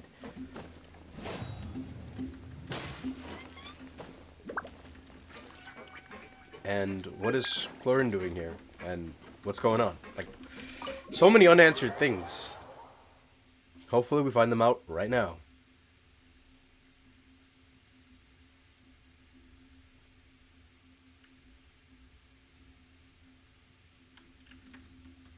Dr. Riosley, he's probably at the top, having tea right now.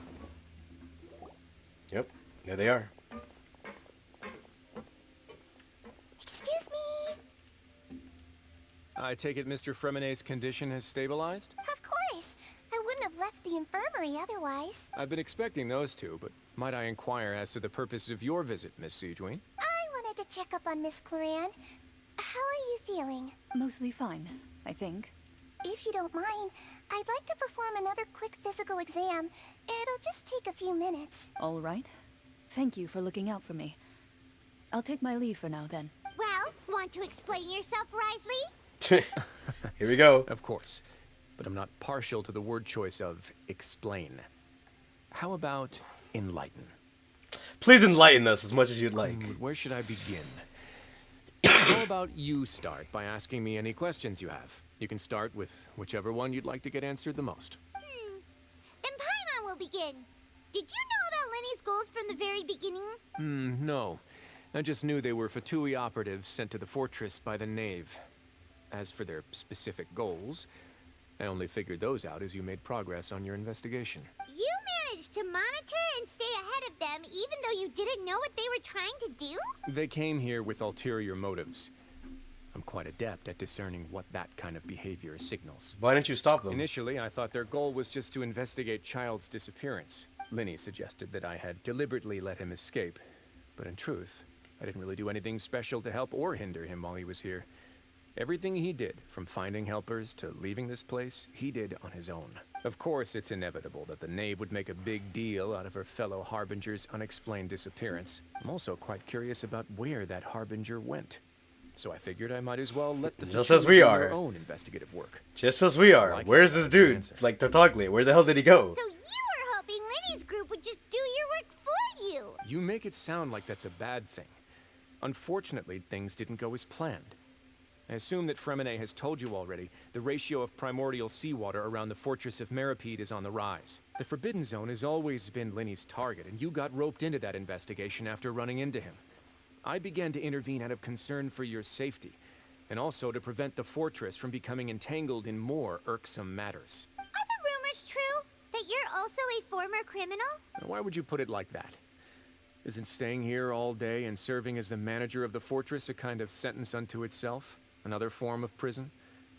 I just happen to have some support from the rest of the inmates. That's all. Oh, right. Paimon wanted to ask, who invited Cloran down here? Me, of course. I paid her good mora to come down to the fortress for some field work. As a champion duelist, Miss Cloran could be considered to be an independent party. I needed to find an exceptionally capable person to help me get through the impending crisis. And saving Fremine was part of that crisis? You can think of it like that, yes. Credit where credit is due, that boy is quite adept at diving. Had conditions not been as hostile as they were, he probably would have found the missing Harbinger already. So the Forbidden Zone really exists. What's inside of it? That's not something you should be asking. Neuvillette only asked you to investigate Childe's whereabouts. All I need to prove to you is that the Forbidden Zone had nothing to do with the Harbinger's disappearance. That should be clear now that you've spoken to Fremine. But we've already uncovered that there's something wrong with the infirmary, and we've answered a bunch of questions that you threw at us. Isn't it about time that you answer our last question in return? You make a compelling case. Do you really want to know the answer that badly? Yeah. Yeah, Paimon really wants to know. Even if the truth may not be pleasant? Yes. Follow me. Okay. So is he gonna tell us about the Forbidden Zone? Secret Keepers and Forbidden Zone. I mean, that's the name of the quest. I mean, like... No? Oh! A secret staircase that goes down. There's a hidden door here? And a whole basement behind it? Huh. You're pretty good at hiding stuff, Risley. It seems you've forgotten just what kind of place the Fortress of Meripede is. It's a place of many secrets. And hidden rules, and hidden things, and hidden this, and hidden that. And stand on the central plate. Wait, is there a secret mechanism or... Whoa! Oh, well, down we go. And once everyone's taken their position on the circular plate, begins to slowly move downwards.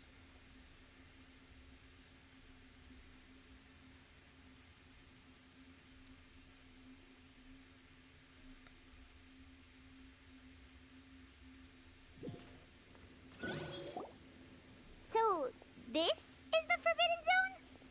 Honestly, for a place so well hidden, Paimon sure doesn't see anything special. And that is... What a huge door! There are 3 such isolation gates in total. Generally speaking, I'm the only one who's allowed to go inside. Hence the name Forbidden Zone. Am I correct to assume you're going to run on back and tell your little Fatui friends everything?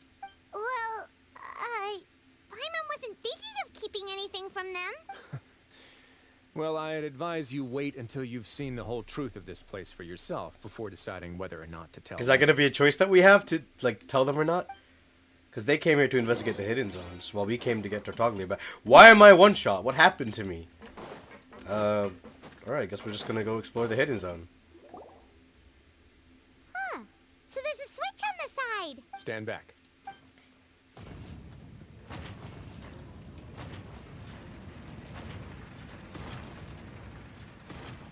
Whoa! They all just went up one by one. What's that in the middle of the room? Go on, have a look. Okay.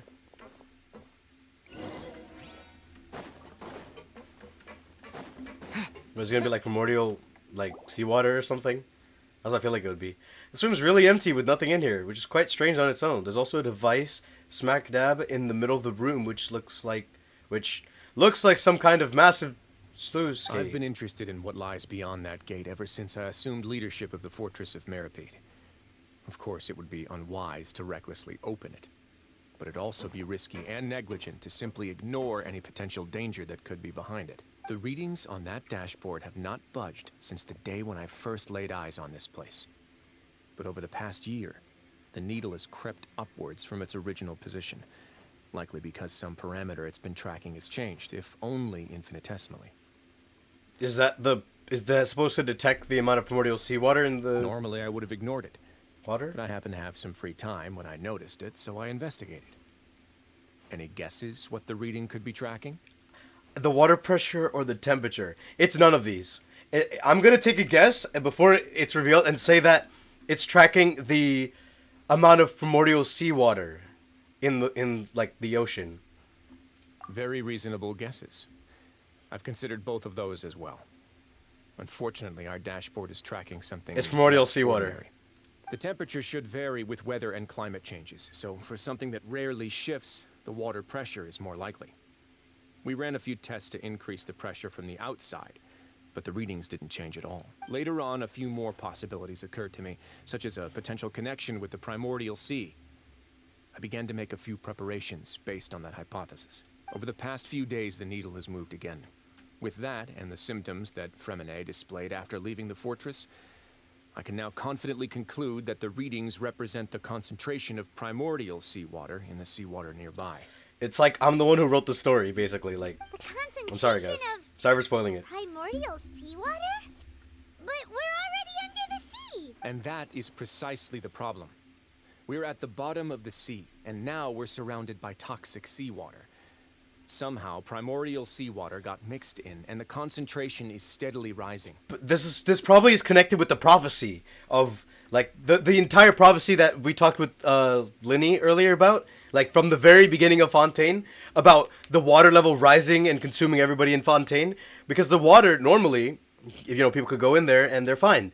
But now that primordial seawater, the concentration of primordial seawater is being added into the normal ocean, it just keeps going up and up and up until the entire ocean is going to have so much primordial seawater that the people in Fontaine are going to, dissolve. And that probably has to do with the rising water level as well. Yes, that's very likely. That's my guess, Forget though. about the two of us. Not even Novelette knows where the primordial sea could be, much less where we could find and plug a leak. Oh. Seems like you've figured it out. I believe the primordial sea lies directly beneath this sluice gate. For some reason, the primordial seawater levels have risen significantly, and it's now very close to us. The indicators are now red. Although the gate still stands, some primordial seawater has already leaked out and mixed into the sea around us. If this continues, soon it will no longer be able to hold back the primordial sea at all. If the primordial sea is leaking through, if this gate falls, all of Fontaine will fall with it. Yeah, you know what the legends say. If this place falls, then everyone in Fontaine will be turned into puddles in the span of a night. But that's just too weird! Why would the Fortress of Meripede be built right above a sluice gate for the primordial sea? Who built this place anyway? Your expression tells me you think this might be part of a vast, complicated conspiracy. To be honest, you might find the actual answer may be exceedingly boring. It's just that the secret of the Forbidden Zone had been long forgotten by the nation before I rediscovered it with my research. There's no single founder of the Fortress of Meripede in any traditional sense. What we know about its history has been left to us by the people who used to live here. When the previous Hydro Archon, Egeria, ruled the land, all convicted criminals from Fontaine were exiled.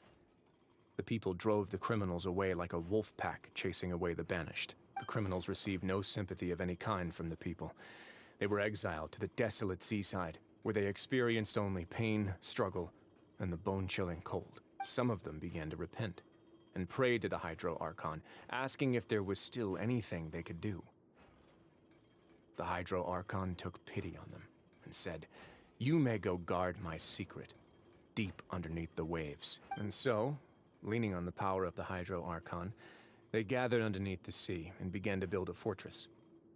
They became a community down there in the deeps, and over the years helped it to grow. As the number of exiles increased, more and more people joined the community. When the first group of exiles died, they left the yet unfinished fortress to their successors. The Hydro Archon continued to lend her support, allowing the fortress and what it stood for to continue growing ever larger. Before long, this dark underwater fortress became the sinner's only home. And with that, the people here stopped referring to the fortress as a prison. They saw themselves as repenting sinners who would regain their freedom once they had sufficiently redeemed themselves. But as time went on, people also realized that the fortress was a lonely place. Once they had gotten used to life here, they could no longer feel comfortable living in the overworld. Once they had finished serving their sentences, some people left and some others chose to stay. They'd find some idle position and let their withered souls fade away with the ancient secrets of the past. After many, many centuries, few people still remember the reason for the fortress's founding. Now they just see it as an integral pillar of Fontainian society, as the place where criminals deserve to be sent. Now and again, Researchers managed to break one law or another and live out their days in the fortress. I learned all this from an elderly historian. Everyone else just thought he'd made it all up. But now you know every part of that history is true. So that's the history of this place. Indeed. That's just as the prophecy says. If this gate fails, then everyone will be dissolved into the sea. Do you believe in prophecies? To be frank, not really. But sadly, that hasn't stopped this prophecy from proving all too accurate. Prophecies are troublesome things. Just hearing one will create the first wave of panic. Seeing signs of it will bring about the second, and actually witnessing it in real time, the third. So as the Duke of the Mirrorpede, just what do you plan to do about it? Let's go somewhere else. I want to show you something.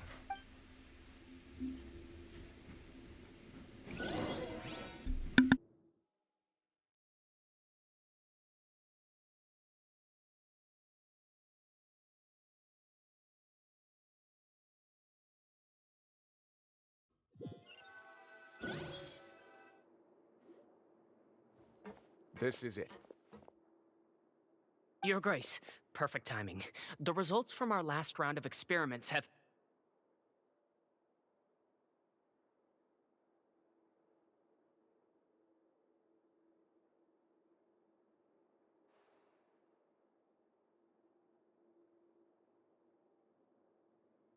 Wait, Jurier, he's not alone!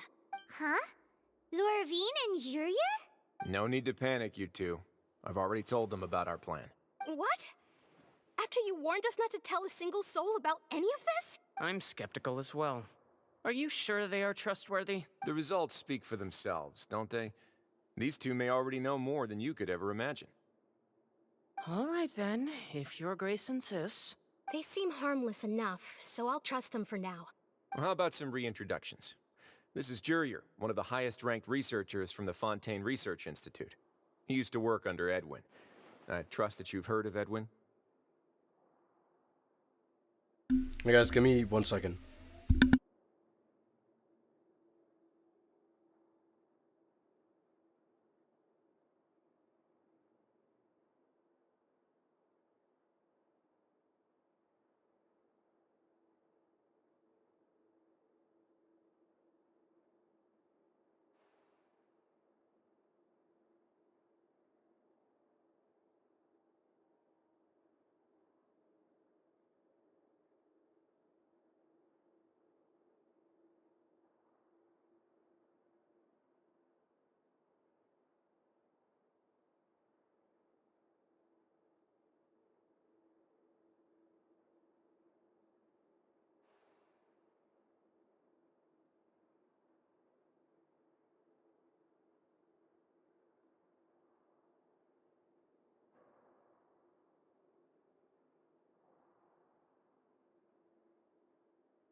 Last interruption, I hope.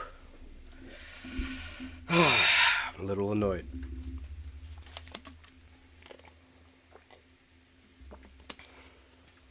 So this place has a history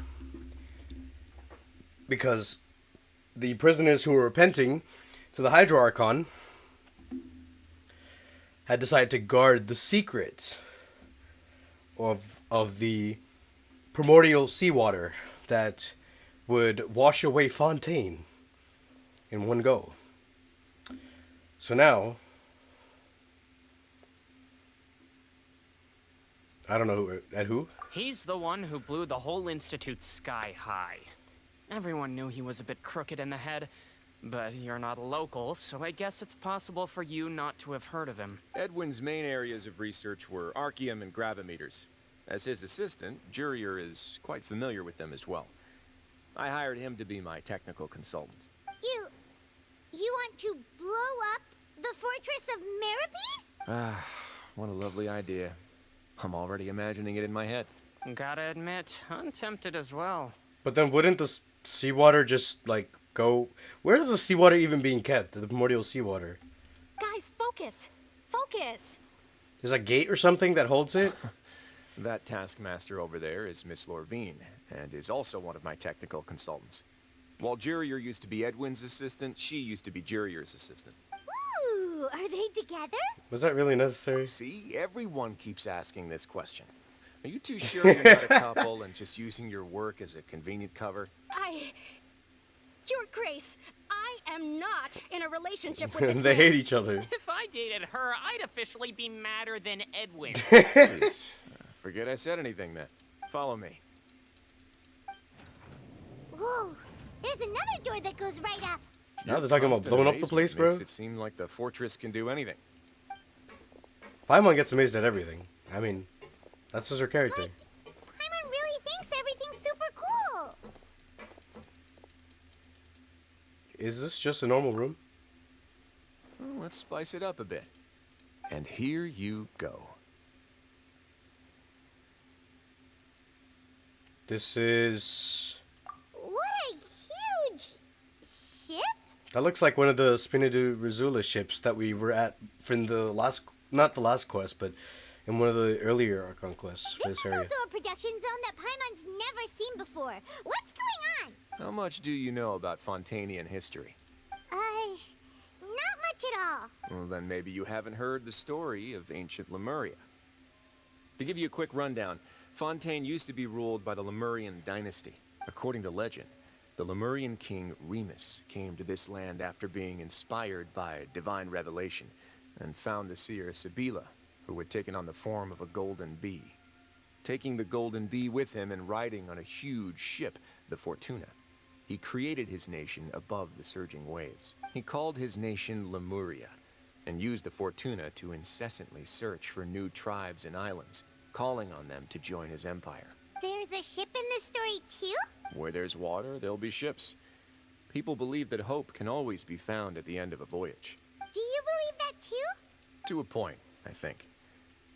As you've already seen, I have a whole factory's worth of labor, materials, and technology at my disposal. Certainly can't hurt to give it a try. So the moment I began to speculate that the primordial sea might lie underneath the gate, I also began this project. Were you inspired by the legendary Fortuna? Maybe. Fontainians need something to hold on to cope with the impending disaster. This is a plan for the ages. Can't you share your plan with everyone? Were the workers to find out the truth behind this ship, riots would destroy the fortress faster than any catastrophe. As the fortress's administrator, I'd never make such a reckless call. All right, that's enough talking for now. I'll need another 3 cups of tea to soothe my throat. Do you have any other questions? Seems like you're good. Come on, I'll take you back. All right. That's a lot of history we got, Fontainian history. They have a meter in the fortress to check the concentration of primordial seawater. And the prophecy of the primordial seawater, or of the water dissolving all the Fontainians, is looking very true now. So, I wonder. This is just, Act 4. Right? But I wonder how the finale of I'll this leave you prophecy here for now. will go. Oh, thank you so much. No worries. But don't forget, it's up to you whether or not you want to share what you just saw. Okay, so... What you do from here on out will likely affect those 3 as well. He means that my actions now will decide the next steps Linny's group takes. In other words, if I want to tell Linny the truth, I must make him understand that we cannot afford excess conflict right now. Yeah, we'll put a lot of thought into it for sure. Yeah, we will. Great. Is this one of those decision I look things? forward to what happens next. Does that mean that we have a...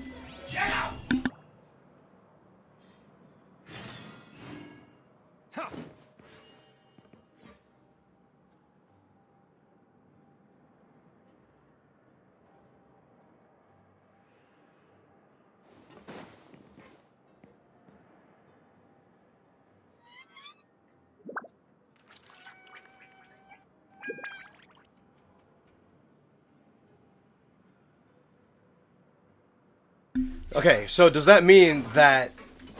What was I saying? Hold up, give me a second.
Right. So, anyways, as I was saying, this is probably going to be a like. It might be one of those things where we get to choose what happens, or whatnot. Like we could choose to tell Linny about what we saw in the Forbidden Zone, or we can keep it a secret. Maybe, but that's only like, I don't know. Welcome back. That's what I'm thinking. Do you want a cup of tea? How can you be so much like Risley, always drinking tea? Huh. Actually, now that you mention it, I just remembered something now. While I was sedated, I could still barely hear two people talking next to me. They were discussing everything, from the leaves to the water and even the teacups themselves. Must have been Risley and Sijwin. Yeah, I heard one male voice and one female, so it should have been the two of them. They really were just talking about brewing tea. I really can't make sense of this place. So, Traveler, Paimon, were you able to learn anything from Risley? Yeah, he explained everything. Very well. Then, would you mind checking your answers against my speculations? Linny sounds a lot like his old self. Feeling better now, Linny? Yeah, I took the time to rest, so I'm feeling a lot more relaxed now. Nobody else is around, and Miss Sijwin is also busy with something or other. So let's just talk here. All right, then I'll posit my theories. I asked myself 3 questions. Firstly, why was Fremine affected by the primordial seawater? It was because he dove into the sea. My theory is, the long-lost primordial sea is probably very close to the fortress of Meropide. That's true.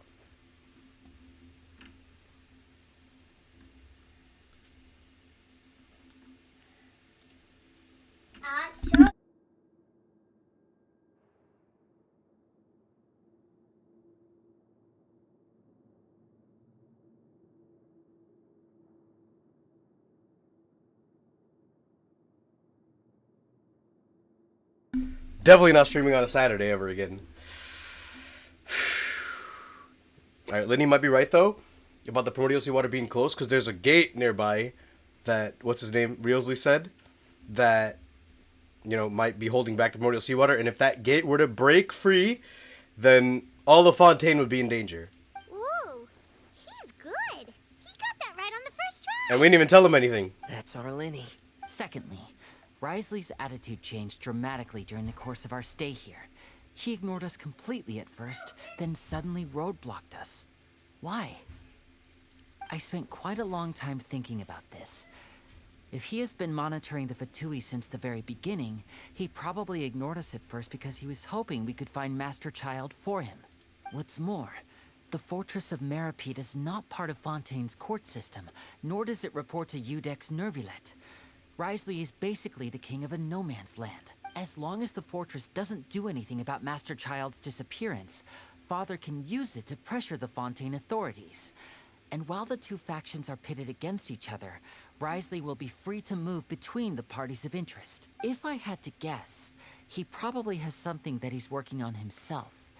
It's likely related to the secret of the infirmary, but I just can't think of what it could be. Linny's grasp of the big picture is amazing. You're super smart. You mean tell him anything. He's already getting everything Then right. Finally, there's the last question. If Risley does have a plan, what could it be? All I know for now is that his plan probably has something to do with the changing nature of the seawater. He's even gotten Cloran to help him out. That can't be the full extent of what he's doing. There's probably a secret passageway behind the block in the infirmary, and there's something big in the fortress that most people here never get to see. He has a bargaining chip, and it could be important enough for Father to deal with him directly. I don't have enough information, so I have no idea what his chip might be. But let me guess. You have the last piece of the puzzle. After some deliberation, you share the information you just learned with Linny and company. While sharing what you saw, you empathize that now is not the time for... Okay, I guess we just tell them what it is. I can't believe it. What do we tell them? The sea will engulf everyone. Oh, okay, I guess we told them everything. Just like the prophecy said. Could Risley have wanted to meet Father to figure out a way to deal with this crisis? If you remember, I once mentioned that Father sees the House of the Hearth as her base of operations, and she truly wants to resolve the crisis. But how could Risley have known that? Or perhaps he didn't know, and just wanted to bring Father over to his side? which could be why he said he just wanted to negotiate. Yeah, that makes sense to me. I understand your concerns as well, Traveler. I'll figure out a way to pass this on to our father. No matter what, we're on your side. The two of you have already aided us far too much. We probably wouldn't be standing here right now if not for you. If you ever need anything else going forward, please come to the House of the Hearth at any time. Though you may not share the sentiment, after all that we've gone through together, the three of us basically see you as family now. You have my gratitude. Thank you for protecting Linny when it really mattered. And thank you for sharing the secrets of the fortress with us. We didn't think you were going to do it. Well, I mean, I didn't really have a choice. Why are you being so formal all of a sudden? Don't mention it. We can work together again if necessary. Given your strength, you might not need our help at all. But if you are ever in danger, we will try our best to protect you. Aw, the sound of that makes Paimon feel all warm and safe inside. And Paimon's hungry now. Paimon's hungry. He's looked up to the side. You've done so much already. Go get some food. Alright, then we'll catch you guys another time. Alright. Off we go to the cafeteria. Paimon's favorite place of all time. That was a lot of information.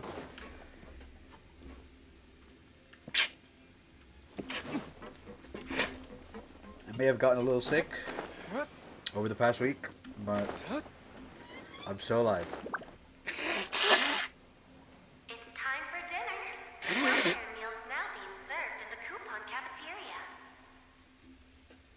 Is that a broadcast for that now? Or has that always been there? Let's go pick up ours as well. I don't remember that broadcast being there. Traveler and Paimon, over here.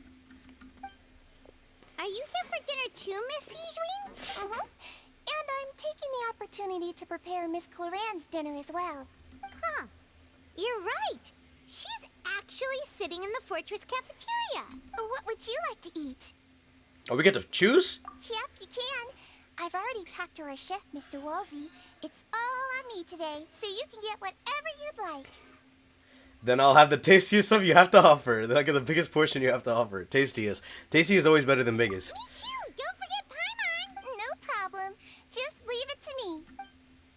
After a while, the meals Sijween ordered for you arrive, unlike days prior when you had... Sijween also brings some drinks over to you. They taste a little strange, but she's... Okay, the shakes are genuinely taste pretty terrible, but they're... So delicious. Thank you for letting me read all of that. Anyways, free dinners are the absolute best. Is this how it feels to be freeloaders? Wait a second, we did do plenty of work after all. You did a lot of investigating, Feeling man. full yet? How's the food? Delicious. Exquisite, thank you. Besides the milk, I mean, everything was super delicious. I'm so glad to see you all so happy. Oh, see, the expression on your face just now? The muscle here just moved, which suggests that you're feeling quite relaxed at the moment. Sijween, do you do this to help your patients or to better understand human beings? Both. A bit of both, I suppose. I'm a Melusine, which means I'm very different from human beings. I must know what you're thinking if I want to take good care of you. You're really good at taking care of people. Even though you're so short, you still talk and act like an older sister. Really? You're reminded of an older sister? That's great to hear. Oh, and what did you mean back in Risley's office? When you said that you were protecting Linny and his siblings as well. Oh, that. I just asked His Grace to look out for those children, especially that diver boy. I was getting a bit worried after hearing that something was wrong with the water. Thankfully, Cloran... What about Cloran? She's just sitting there in the back doing nothing. In the nick of time. Just staring into His Grace space. also sealed the pipes after Cloran left, to make sure that Linny wouldn't impulsively chase after his brother. Although the path was blocked, we still stationed some guards there to stop anyone from approaching. They were instructed to only open the door once Miss Clorand had returned. Oh, and I was keeping an eye on Mr. Linny as well. We had to press him, but we couldn't allow him to be in any real danger. You were all super considerate and really thought everything through. It's just what we do down here at the fortress. At least this has been His Grace's style for as long as he's been the leader. Oh, I really wish Monsieur Nerville would come down here more often too. I feel like he'd like it here, with all the darkness and chaos. But that doesn't make any sense at all. It's hard to imagine Nuvalet outside of his office. Get a good night's rest, you two. You both worked very hard. Now we return to the dormitories to rest. And now I TP to the dormitories because we're able to. I remember that top waypoint is not to go up, that top waypoint is to go down.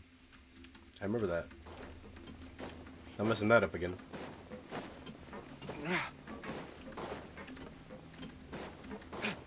I wonder what's gonna happen now. We still don't know where Tartaglia is. I thought we would get the... We did get a lot of information and we did figure out a lot of stuff. But we still have yet to figure out where Tartaglia went. Where is this dude? Like, where did he go? So much has happened. Paimon just feels absolutely exhausted now that she's finally relaxed. Paimon's super sleepy. Are you sleepy too? Yeah, I'm also getting there. Oh, she just knocked out. She just knocked out instantly. She just, yeah, she really immediately knocked out. Delicious. Paimon wants seconds for free. Good night. I wonder what's next. Out of my way! Get out of my way! What is happening? Happened? Why is everyone running? No idea, but something must have happened. Stop asking! What the hell's happening? Is the fortress, like, something happening to the fortress? I hear a rumbling in the back of my head. I have my 7.1 surround sound on? I do. I hear like a rumbling in the back of my head. What's that sound? Yeah, I hear that. Paimon, wake up. We need to go out and see what's going on. Oh, yo, there's alarms. What? What happened? What's happening? That's an alarm, if I've ever heard one. What happened? Why is everyone running around? Hey, what are you doing? No time to explain, mate. Goodbye. Hey, wait! What's wrong with these people? They won't even talk to us. They're here! Yeah, there you are! Oh, thank goodness! They were checking up on us? Quisto and Lavaroon, do you know They were checking up on us. We came here especially to inform you. Something seems to have gone terribly What? wrong just now. We were This Grace is evacuating? telling everyone to evacuate. Is the place gonna blow up or something? Wait, what's happening? I was saying you two are new here and you don't have many friends, so you might slip through the cracks. Haven't you heard all the stories like that? An evacuation is successfully completed. Yet you only find out once you do a head count that 1 or 2 people are missing. Wait, weren't you the one who brought that up? Why is it suddenly my idea? Hey, shut up! Okay, whatever. The point is, you should come with us. You said his grace said to evacuate Yeah, outwards? He said to get as far away as possible, upwards and outwards. Then that means whatever happened must have happened down below. Oh no, isn't that the gate at the very bottom? No, it can't be that thing. With the... Whoa, wait, what? What? Hey, where are you going? With the primordial seawater. We have to go find the Duke. You two just go and get out. Go on without us. Hey, hey! Be careful! I'm happy that they came for us though. Attention, please evacuate upwards and outwards. If you're already at the topmost layer, then try to move as far outwards as possible. We're going to the office instead of evacuating outwards. Yeah, there's actually people running around. That's cool. Now we're gonna go see what's going on. We gotta ask the Duke what's up. What happened at the bottom of the fortress? Why is everybody evacuating? The alarm's going off and everybody's evacuating. Might as well go to the Duke to find out answers rather than evacuate ourselves, right? If he's still here, we're gonna be fun. Oh wait, we gotta go to the Forbidden Zone. Right. I forgot. This place is still open. It's crazy. Activate the lift device. Here we go. Cutscene! They're here. Just like I said. Yeah, they knew we were gonna come straight here. Uh-oh. Oh, You're nah. just in time. But be ready to run. Uh-oh. Yo, right, he uses gauntlets, I forgot. Oh, that gate's gonna open. Oh, that's primordial seawater! Oh, nah. Oh, shoot! Yeah, that's primordial seawater, alright. He's gonna freeze it? Is he gonna freeze it? Yeah, he froze it! Okay. He stopped it for now. But that's only temporary. Never mind, bro. It was not enough. Oh, you might want to dip.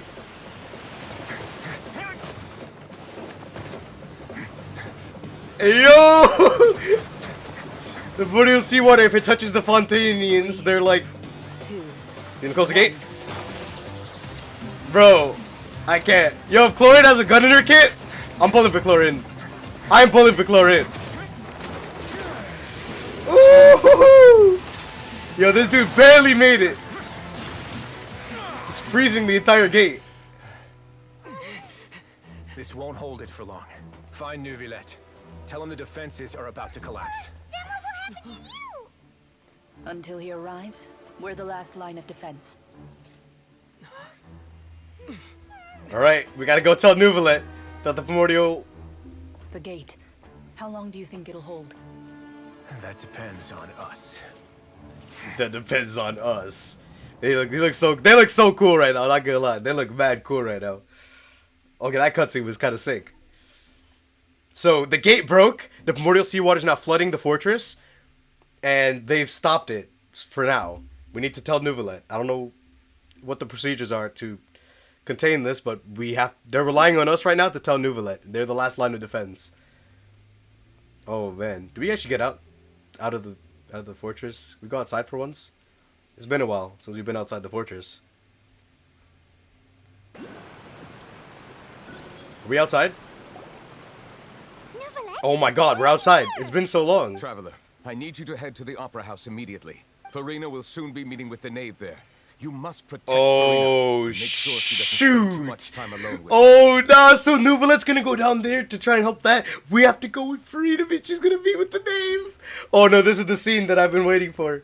I don't know what's gonna happen, but I know something's gonna happen. Okay, you can explain everything else to me later. Will do. You have my sincerest gratitude. Oh, nah, dude. I'm not ready for this. Oh, man. We got too many things going on at once. Like, actually. We don't want her to spend too much time with the knave alone. There's the Fatui diplomats. Here we are. We have to tell them about... We don't even know where Tartaglia is. What are we supposed to tell her? Look, there are a ton of Fatui and Palais Mermonia people over there. The knave is probably here already. We need to hurry. Oh, man. Are you two the traveler in Paimon?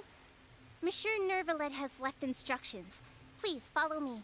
Though I'm sure he's already explained, this should be a mostly cordial conversation, unlikely to give rise to violence. But it would be most appreciated if you could protect Lady Farina to the best of your ability. I will do my best. Oh man, here we go. Confrontation with the knife. With the knave. With Arcolino. With Farina. Oh, we're supposed to protect her. She's annoying. But I guess we have to protect her because Neuvillette said so. So let's do it. So much is happening at once. Like, actually, the whole fortress is about to, like, get flooded with primordial water. And now we have to go deal with the knave right now. Oh, shit. Oh, nah.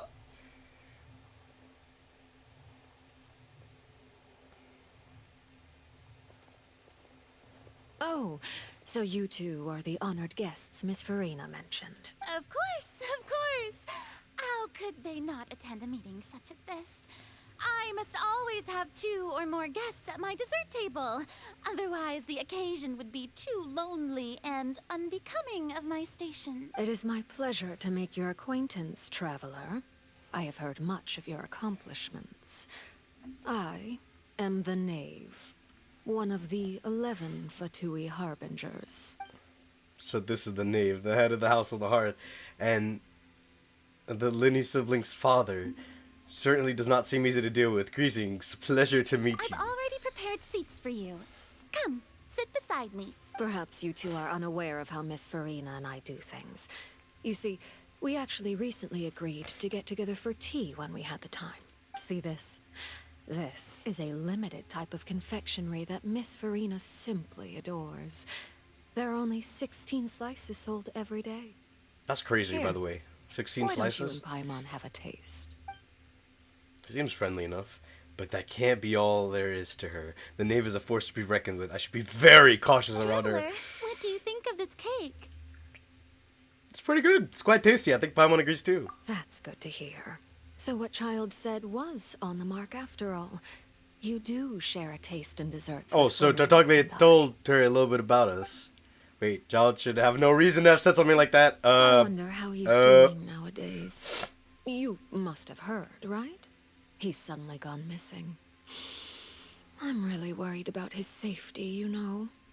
Here's to hoping that he's an excellent swimmer. I have faith in his abilities. Since we're talking about him, I feel like I should add something. His martial powers really looked certainly pretty impressive, yeah. Farina looks quite nervous. There must be some kind of bad blood between her and the knave. Oh, so you're also familiar with his aptitude for fighting, Miss Farina. Oh, right. I almost forgot. Childe was subdued by Eudex Neuvillette right in front of you. Against ordinary people, my colleague would never be on the back foot. But alas, he just never imagined he'd run into such a person. I must express my admiration for Monsieur Neuvillette. I managed to find a few leads on his whereabouts. Coming from you, that's not surprising at all. But I thought you would be happier to hear the news. Of course, but it's still a bit of a shame. You see, I would have been far happier had I received this news somewhat earlier. As you well know, a long time has passed since Childe disappeared. Well, in any case, there's no need to worry. We know for sure that Childe is still alive. Oh, and just how do you know that? Because we found evidence that proved he left the Fortress of Meripede. And where did he go after leaving the fortress? Well... Oh no, Paimon's statement just left us wide open. The Fortress of Meripede lies deep beneath the waves. Unless he pranced right out of the main gate, he must have had to swim for it. Do you have any proof that he surfaced safely? We do not. But there was also no evidence that he's been injured or killed. That is good news at least. His sister Tonya sent a letter to Fontaine not too long ago. Since he was unfortunately unavailable, I picked it up on his behalf. Do you have any idea how he usually writes back to his family? Dear Tonya, your letter made me feel like we were still enjoying our time in Snezhnaya together. I'm currently admiring the scenery on the streets in front of the opera house. Is it something like that? She's turning up the pressure. I'm not sure if I'll be able to convince her, but I can at least try to distract her from Farina. That sounds good to me, yes. All letters tend to follow the same few formats anyway, right?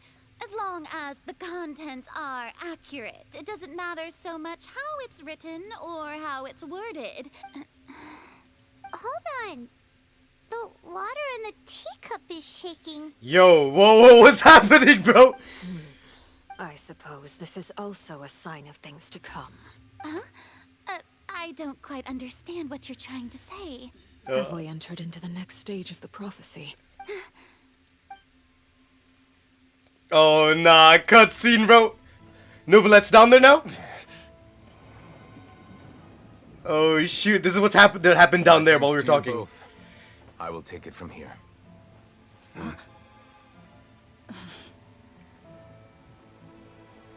Sure you don't need a hand? Quite sure. Wow. So, what's your secret, huh? Let me guess. Nah, who knows? Maybe it's just your sense of responsibility. Sounds about right. They leave it out to Neuvillette. Now it's about to break. Your boy, what's your boy Neuvillette about to do? Let's see.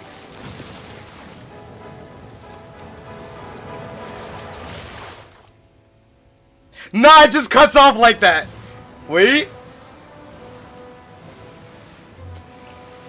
Oh, bro, this guy's like, he's just holding back the primordial water with his one hand out.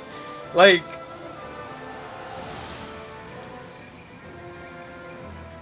A day may come when the prophecy is fulfilled and the waters burst forth. But it is not this day. Ooh. This ancient power What? easily obliterates My guy is entire controlling water. He's controlling all of it would unleash with one hand. Catastrophe. Today's not the day of the prophecy. What the hell?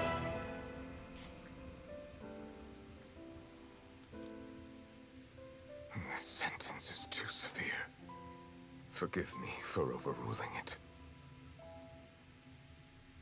Oh man, yo, bro, now I want to vote for him after that one. Like, bro, look at him on the back-to-back cutscene. Are we back here in the? We're back here with Farina and the Knave. But Novalet is so freaking cool.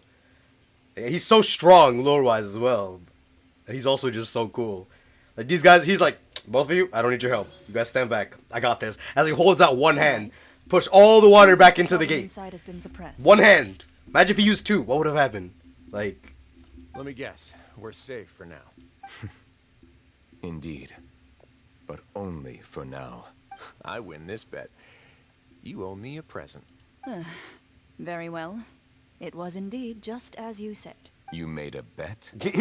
We made a bet on the size of your entourage. Cloran thought you wouldn't come down by yourself. I figured you would have at least brought a few people along for appearance's sake. It appears I underestimated just how confidential the mission was. Shouldn't you have gotten used to confidential missions by now? That's just how the courts operate. So what gift must the loser give? Tea? He already has tons of tea in his office. I'm thinking about a set of legal codices. That wouldn't happen to be a dig at my lack of legal awareness, would it? Well, I'm sure His Grace doesn't consider the fortress to be outside the law. I was under the impression the residents of a place like this would be uninterested in the legal codices. That was obviously a joke. and now anyway, he walks back up to the still got service. Some unfinished business to attend to in the overworld, correct? No need to stay here if you have a pressing matter. We all know you can't leave Palais Mermonia for long. Thank you. I hope everything went smoothly with the Fatui Harbinger. Oh, nah, bro. This guy Novalet. He's him. He's literally him. Okay, now. I'm a little worried about what happened with the Fatui Harbinger here. You know, the water in the... Or the tea in the cup was like shaking, you know? And then she started talking about the prophecy. So I'm assuming that was a sign or something. I must say, we've spent long enough playing house, Miss Farina. As the Hydro Archon, I am sure you understand the exact meaning of the phenomenon we just witnessed. Or should I say, that's what I originally thought. But looking at your expression, was I wrong? And you haven't a clue? What are you trying to say? At this point, I don't think there's any more need to speak as diplomatic representatives. Allow me to speak to you now as just a Fontainian. You know the prophecy by heart, and also that every part of it is being proven true. Yet, here you are relaxing, drinking tea, and eating desserts as if it's all nothing more than a few stray bugs in your garden. Do you really think that's acceptable? The prophecy's hanging above our necks like a guillotine. Every faction is looking for a way to either avert the disaster or save their own. Even the orphans of the House of the Hearth have devoted everything to saving their homeland. So Knave actually really cares about the prophecy happening or whatnot and saving this place. But you? It beggars belief just how nonchalant and carefree you have been. From the very beginning, you, the god Focalor, you have utterly failed to take action. You're wrong. I've never ignored the prophecy, nor have I just been passing the time in self-indulgence. Retract your accusation and stop doubting the wisdom of the gods with such absurd conjectures. I am not alone in my doubts, you know. All the children of Fontaine may be harboring the exact same thoughts right now. Oh, great Hydro Archon. How are you going to save them? Save us?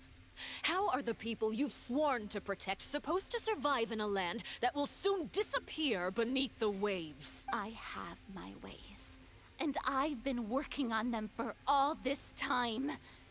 Even if you look down upon me, Things you are getting have tense. no right to judge me. Fontaine will be saved.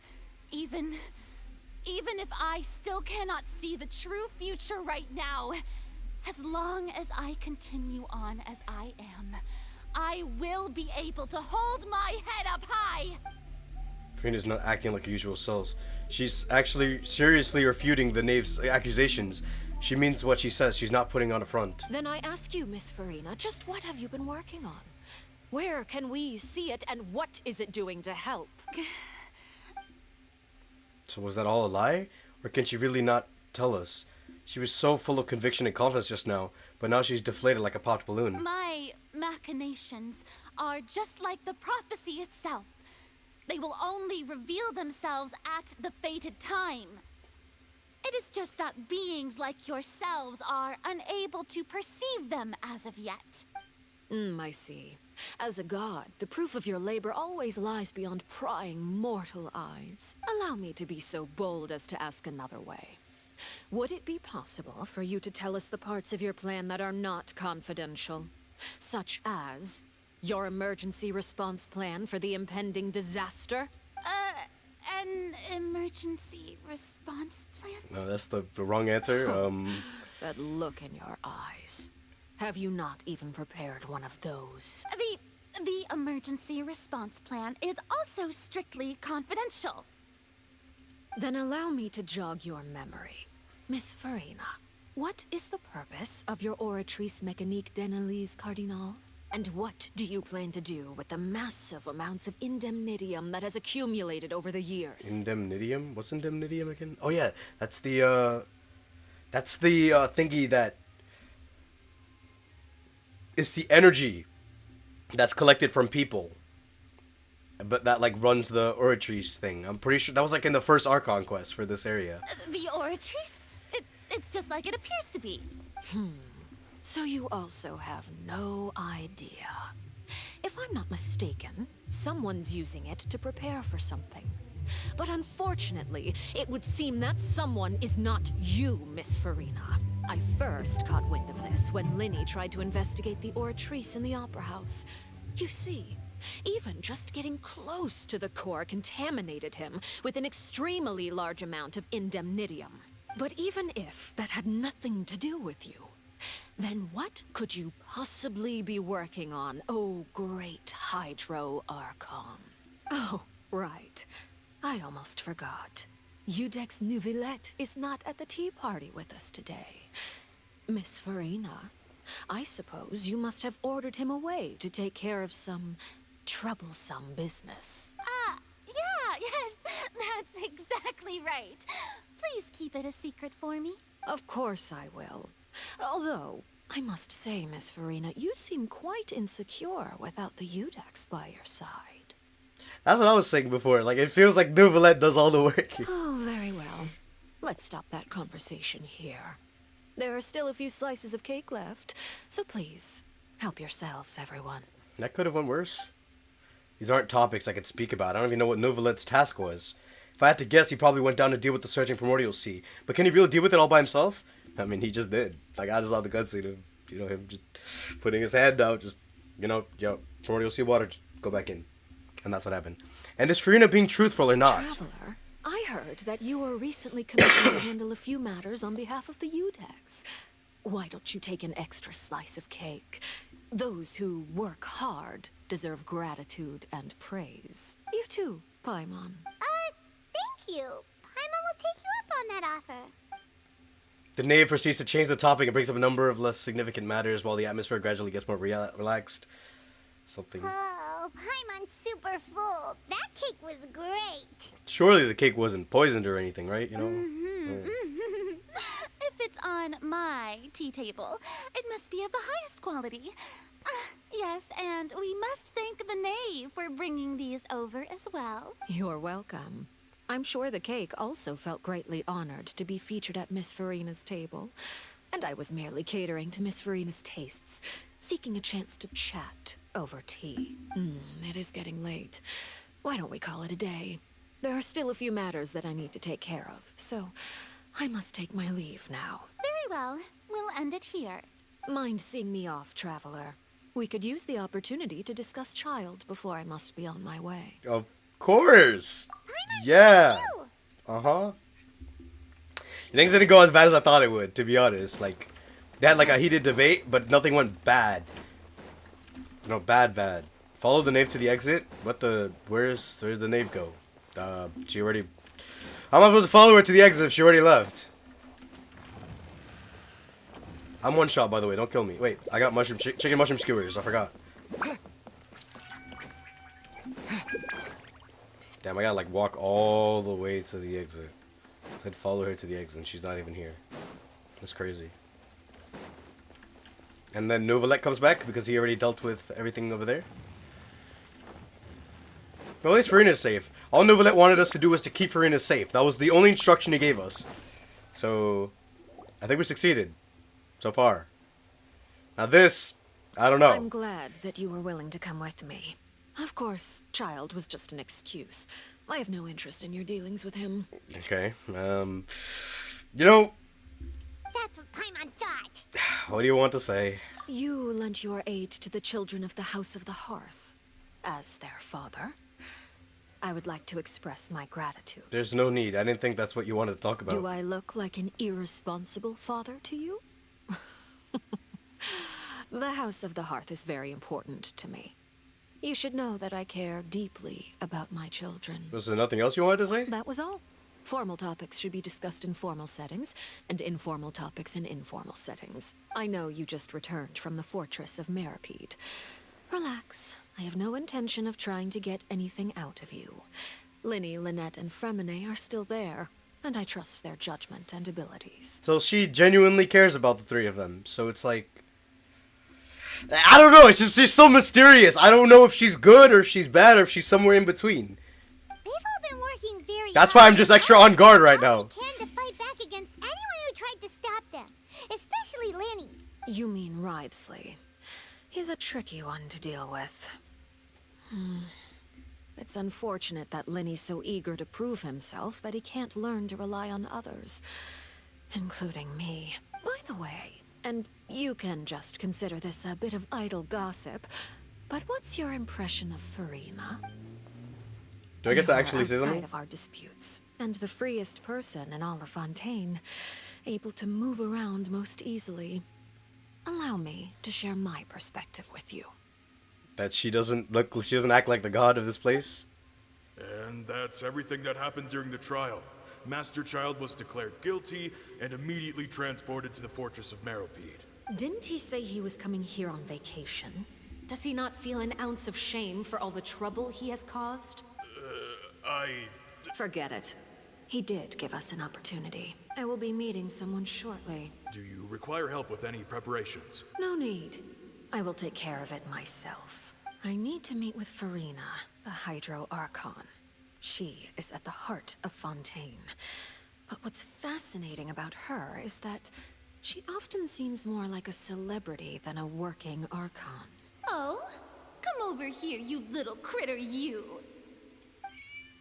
You dare to run from me? Stop right this instant! My goal is just to discover the location of the Gnosis. But I didn't expect the chance to approach Farina to be handed to me on a silver platter. This is so easy, it's actually making me a bit suspicious. Anything left unguarded is usually just bait. But no one will blame someone for taking the bait. After all, from the moment it was attached to the hook, the bait is meant to be sacrificed. What is she trying to do? It's just as I guessed in the second before I struck. The Hydronosis is not currently held by the Archon. In fact, this Archon doesn't seem like a god at all. And I sense that she's under some kind of curse. Who are you? And what are you trying to do? Please don't kill me. I'm begging you.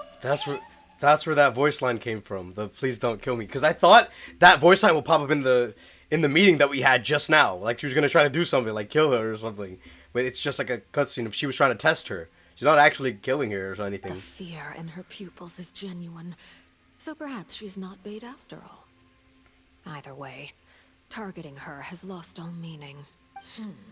I left the scene with ease. Nobody came looking for me, and nobody could serve as a witness to my near assassination of Focalor.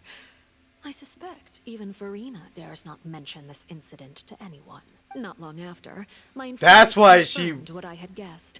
After returning to her quarters, Farina quietly cried alone. She was so scared that she could not sleep that night, nor could she even bring herself to eat her cake. Maybe she doesn't know that was Neve. Like, she probably doesn't know. But every time they have to meet or whatever, she feels like that kind of fear or something. Like she knows her or something. There's no doubt that there's something wrong with her. I began to entertain the possibility that she is not the true Hydro Archon. Perhaps Iudex Neuvillette is actually the genuine article. I have to find the Gnosis. If the Neuvillette hypothesis is correct, he is probably in possession of it. Alternatively, it might have been hidden in a place that's hard for ordinary people to access. So, you know, the Harbingers are still doing their thing, collecting all the Gnosis, and she's after the Hydro Gnosis, obviously. Yes, Father. We don't even know where it is. My dear children, please speak. News from the fortress of Meripede. Master Childe has gone missing. On top of that, the contacts and guards we bribed at the fortress have all gone quiet as well. Probably the handiwork of that Writhsley. I'm afraid so. This is a good opportunity. The value of a Harbinger is much higher than most would imagine. We now have an excuse to exert diplomatic pressure on the Fontaine authorities. Set up a meeting for me. I would like to meet the Hydro Archon and Iudex Neuvillette. Oh, and I have an additional mission for you three. Yes, Father. Tartaglia's disappearance was not a part of my plan, but I can use it to make a breakthrough. With this as my excuse, I can ask for an official audience and continue my investigation of Farina and Iudex Neuvillette. The initiative belongs to the House of the Hearth. My wish to investigate the fortress of Meripede will be a front. Linny and his group will be responsible for the actual intelligence gathering. Okay.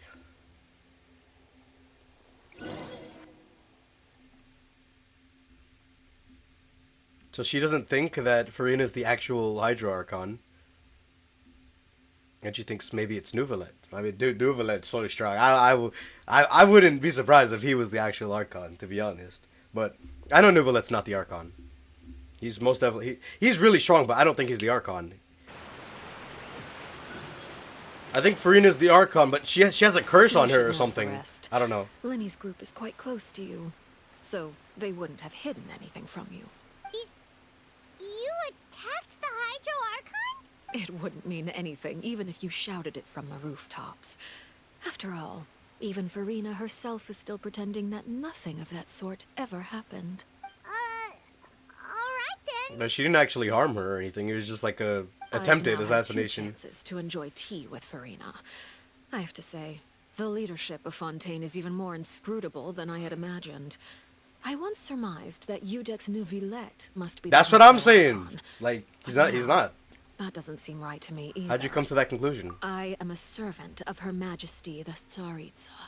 Over my years of service, I've learned how a real Archon conducts and carries themselves. Whether Iudex Neuvillette or Farina, neither fits the bill. It's hard to imagine either of them as the Archon. Of course, that is all just how I feel.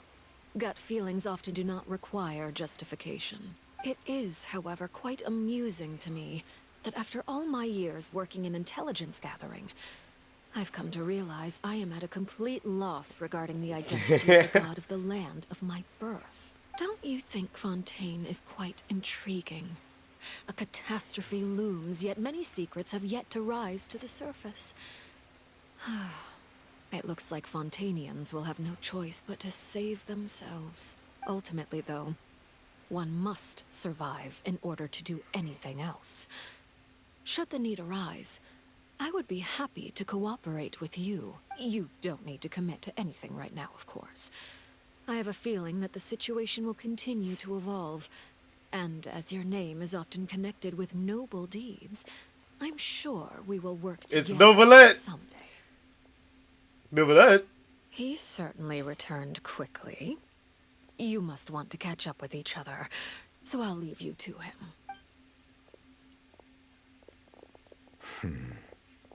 Neuvillette, is it over? For now, yes. But this issue will prove quite thorny in the long term. I'm concerned that sooner or later the prophesized events will occur. Thank you for protecting Farina. May we ask what happened down there? To put it simply, I used my power to force back the primordial sea and reseal the sluice gate. As for what happened on our side, you recount the happenings of the tea party to Neuvillette. So as expected, the knave has turned up the pressure on Farina. She's trying to feel her out, though I'm still unsure as to her motives. Can I ask you some questions? Permission granted.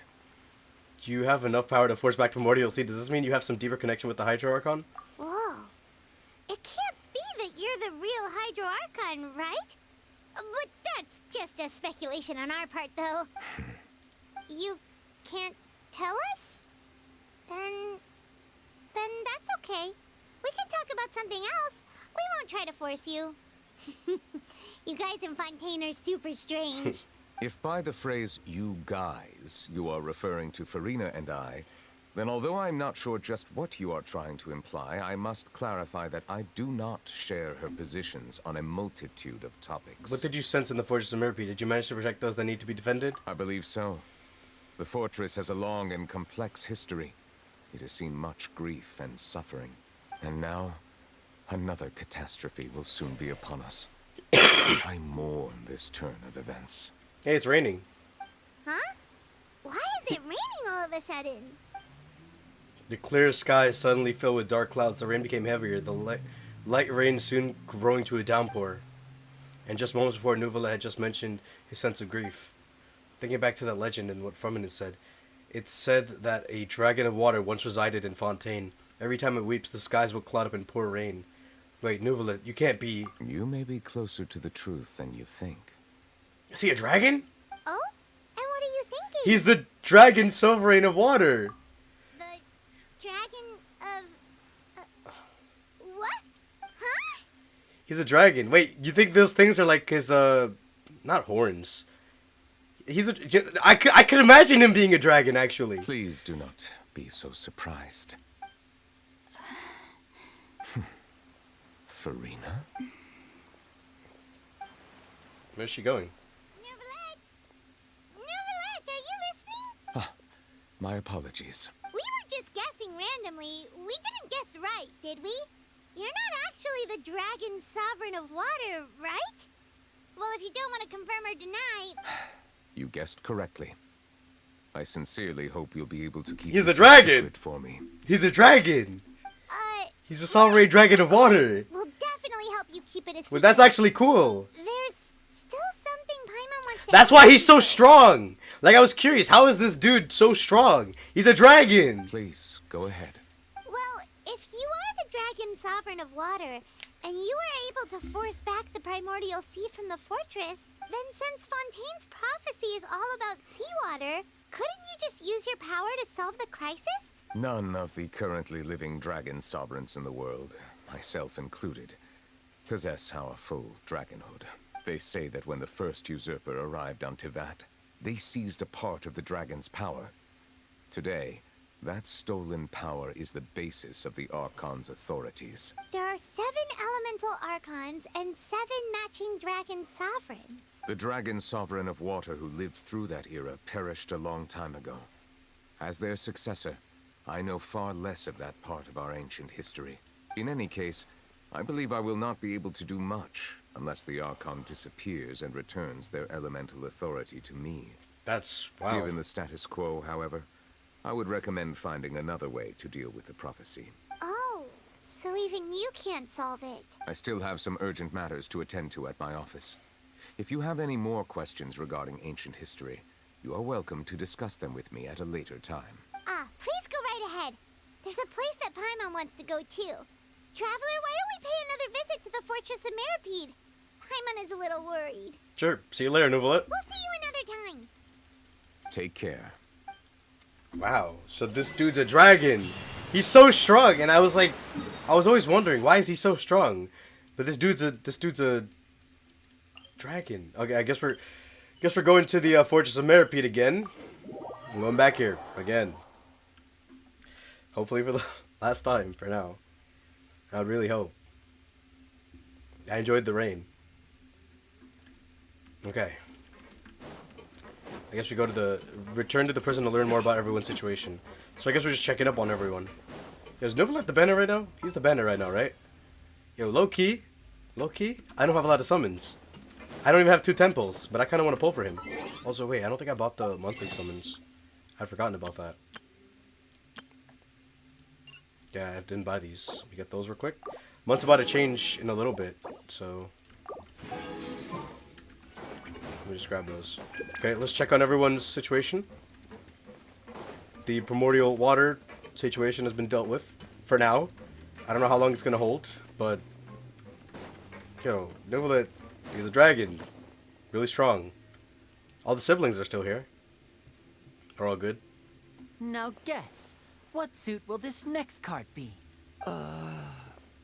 A bare-teeth cat? Well, well, look who it is. Traveler, Paimon. Hello, everyone.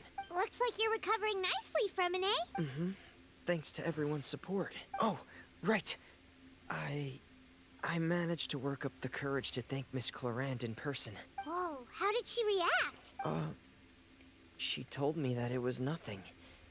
It was as if saving a life wasn't a big deal to her at all. She also told me not to worry about it. She didn't want to stress you out, that's all. She's right, and it's best not to dwell on it. Yeah. Okay, but check this out. We went back to the opera house and we met the knave. You met Father? Did she say anything to you? She said a few things that were, a bit hard to understand. And also that she's looking forward to working with us in the future. Would that mean that we have another Harbinger that's kind of on our side a little bit? I don't know, we haven't done much with Neve yet, so I wouldn't give her our full, like, trust, you know? Tartaglia is a different story. That, like, we've been through everything with him, so it's a little surprising. Her attitude towards you is even better than what we'd imagined. That's fantastic. It's because she knows we're taking care of them, pretty much. We're, like, working with them. You should believe her. She has her own way of doing things, and she'll do everything in her power to help those she considers close, which now might also include you. That's cool. Mm-hmm. Father is very capable, and also trustworthy. Yeah, this is making her, like, seeming to actually be a playable character. If she actually is on our side, which I don't know, but if she is possibly on our side for some things, she might become playable, like Tartaglia. She might. I'm not saying that she will, but there's a good chance that if she does work with us, she might become playable, and the people who want to pull for her, there'll be a lot of people. Remembered that she thought Winnie was a bit too proud as well. She said that you should learn how to rely on others sometimes. Got it. Huh. That does sound like something that Father would say. Hey! Are you going to stay here for the next few days? Looks like it, yeah. Excellent. I will host a tea party. For real? More tea? Then Paimon wants another serving of cake. Another implies that you were already served some delicious cake while you were up there. How lovely. Well, next time, you're going to have tea and snacks with us. Okay. That's cool. Okay, that's 1 of 4 or 5? 1 of 4. Okay. These guys are all right. They want to do a tea party. Okay, we're down. We chill. Now let's see what's going on with these guys. Now, let me just like double check like the events and stuff. Like, you know, the login thing, you know, I forgot. I should probably log in for this 10 summon, you know, because it's free, you know. And there's also like a login reward for Primo Gems. I get Primo Gems for not playing the game, you know, that's the best part. Okay, let's look at the guys down here. Oh, that's the doctor. I already forgot her name. Siegfried? Siegween. Traveler, Paimon, you're back. Are you still doing all right? Did either of you get hurt? Don't worry, we're both doing great. We're fine. But what about you guys? It was such a huge mess. How bad was it? A few people sustained superficial injuries, but that's about the extent of the damage. Monsieur Nervulet paid us a visit. It was all thanks to him that we managed to suppress the crisis for the time being. Of course, we must also thank you for the help you provided. How did Nervulet know that he was needed here? Well, Monsieur Nervulet has strong resonance with the hydro element. When the water level rises, he can feel the waves produced. I ran into the bombshell bros while bandaging the injuries of the wounded. They were mumbling the whole time about how you just ran down without a word. I'm so relieved to see that you're both all right. I think we have to check with them next. If you're not too pressed for time, please stay with us a few more days. Just let me know if you get a craving for any particular dish, so I can have Mr. Walsey get your meals prepared. Oh, and please feel free to visit the infirmary for a break at any time. I'd like to take the opportunity to spend some more time observing your facial muscles as well. Your happy smiles are quite contagious, you know. They're so memorable, and I've missed them immensely while you were gone. Okay. Check the bomb bros here. Those are the bomb bros back here? Is that them? Yep, that's them. That's them. Let's go tell them we're all right. You guys are back? You guys didn't get caught and thrown back down here, right? Huh? No, not at all. Ah, and here I thought you'd managed to escape from jail during all the commotion. I'd held you up as legendary jailbreakers, but now you're telling me you just never left? We're sorry, but we just had some business to take care of. All right. There's no need to get caught up in the details. We're just relieved to see you. He was super worried about you, you know. Hey, it wasn't just me. Weren't you super worried as well? Something like that, yeah. I was also transferred to work in the kitchen a few days ago. I can still hear Quisto mumbling to the carrots. Are those two all right? Do you think they made it out alive? Whenever he'd say that, I'd tell him I'm sure they're fine. Wherever they are, they're kicking back with drinks in hand, enjoying the lovely scenery. Hey, there's nothing wrong with worrying about your prison pals. Is there? I mean, considering how they always love listening to all my gossip. These two. They sure are a lot warmer and friendlier than when Paimon first met them. I'm sure the welfare meals must have just skyrocketed in quality recently. Your meals will bring all the prisoners to the cafeteria. Oh, well, if you say so. I'll be watching you to make sure you finish every last bite. All right. That's 3. Who's 4? Oh, it's Riosley. Risley. I gotta say that right, not Riosley. What the hell is Riosley? It's Risley. God, I keep messing up some of their names.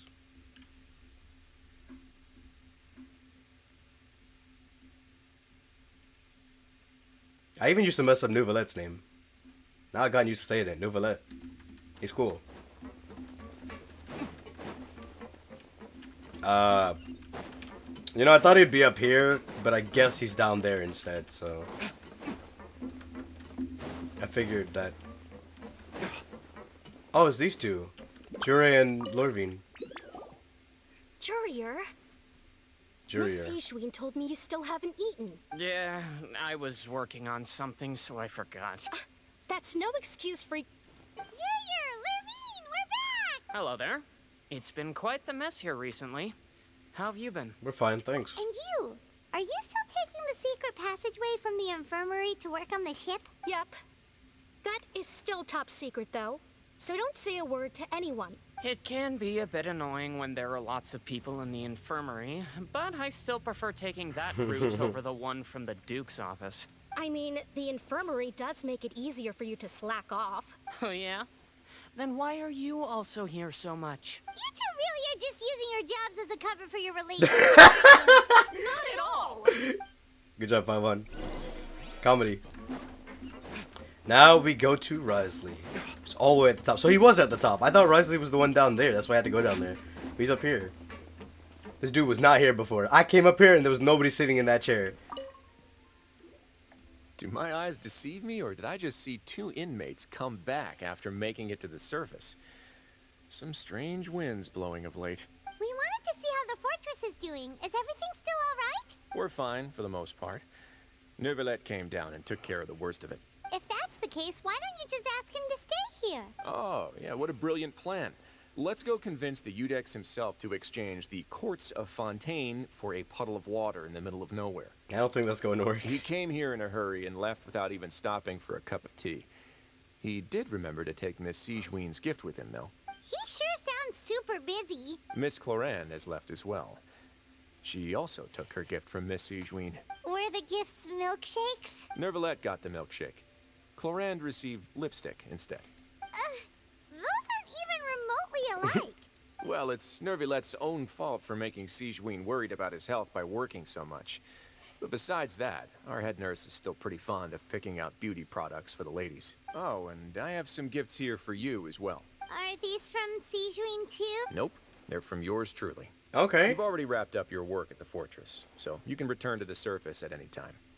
You haven't yet served your full prison term, however, so you may continue to use your cell until your term is up. For real? Then we could stay here for a really long time? Is food still covered? You may access the cafeteria for free. Just remember to come complete your paperwork once it's time for your release. Okay. Turn to the dormitories for rest. Wait, so how long have we been here? I haven't even been keeping track on how long we've, like, been here. Is our sentence almost done? Maybe it is. I feel like we're reaching the end here. It's been like 3 hours almost. So much has happened within that time. I really thought something bad was going to happen between the Neve and Farina, but I guess it wasn't terrible. It was just like an argument about Farina not taking like Fontaine seriously and trying to protect the people if the prophecy were to come true. Which, I mean, I can kind of see it from her perspective, why she would think that. Farina hasn't actually done anything crazy. Like, she just acts like a celebrity. She hasn't actually showed us anything like, oh, you know, the prophecy is going to do this, but don't worry. I have this in mind. She says that she has something planned, but she hasn't shown us any proof toward it. And that's what's pissing off the Neve. That's what was pissing her off. She doesn't know what she's going to do to protect the land. And, you know, the Neve... Again. We're no longer prisoners, though, so it really doesn't feel the same. The Neve, like, grew up here. This is her homeland, so obviously she cares about it.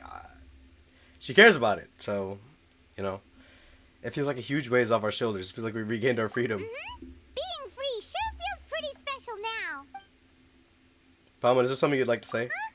How did you know? Because you usually just immediately fall asleep. Hey, that's not true. All right. Okay, Paimon just wanted to say that we really are an amazing duo after all. It's like we've now gone to so many places together and become friends with so many people. We've never stopped traveling or stopped meeting new friends. This is what an epilogue looks like. There are so many bad things in the world, and we're just two people, but we've still been solving problems no matter where we go. Isn't that pretty cool? We're the best adventurers ever. You're counting Paimon today? Aren't you the only adventurer here? Being a guide counts too. Then let's ask Catherine to give Paimon an adventurer handbook as well. Paimon will also be an adventurer from today forward. Just our thoughts making Paimon giddy. And his part which falls asleep. Crash, so you sleep soon too. The last time we fell asleep here, we woke up to a whole mess outside our cell. The primordial seawater nearly rose up. That was so scary. We should be safe now, right? We'll be fine, so don't worry, Paimon. All right then. Good night to you, traveler. Good night to you, Paimon. Good night to you too. So I'm assuming we have to stay here till the sentence is done.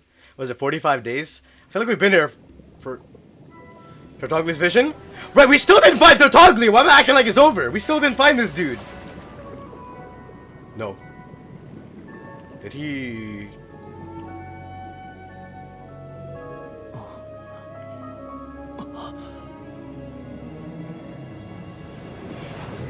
Is that a whale?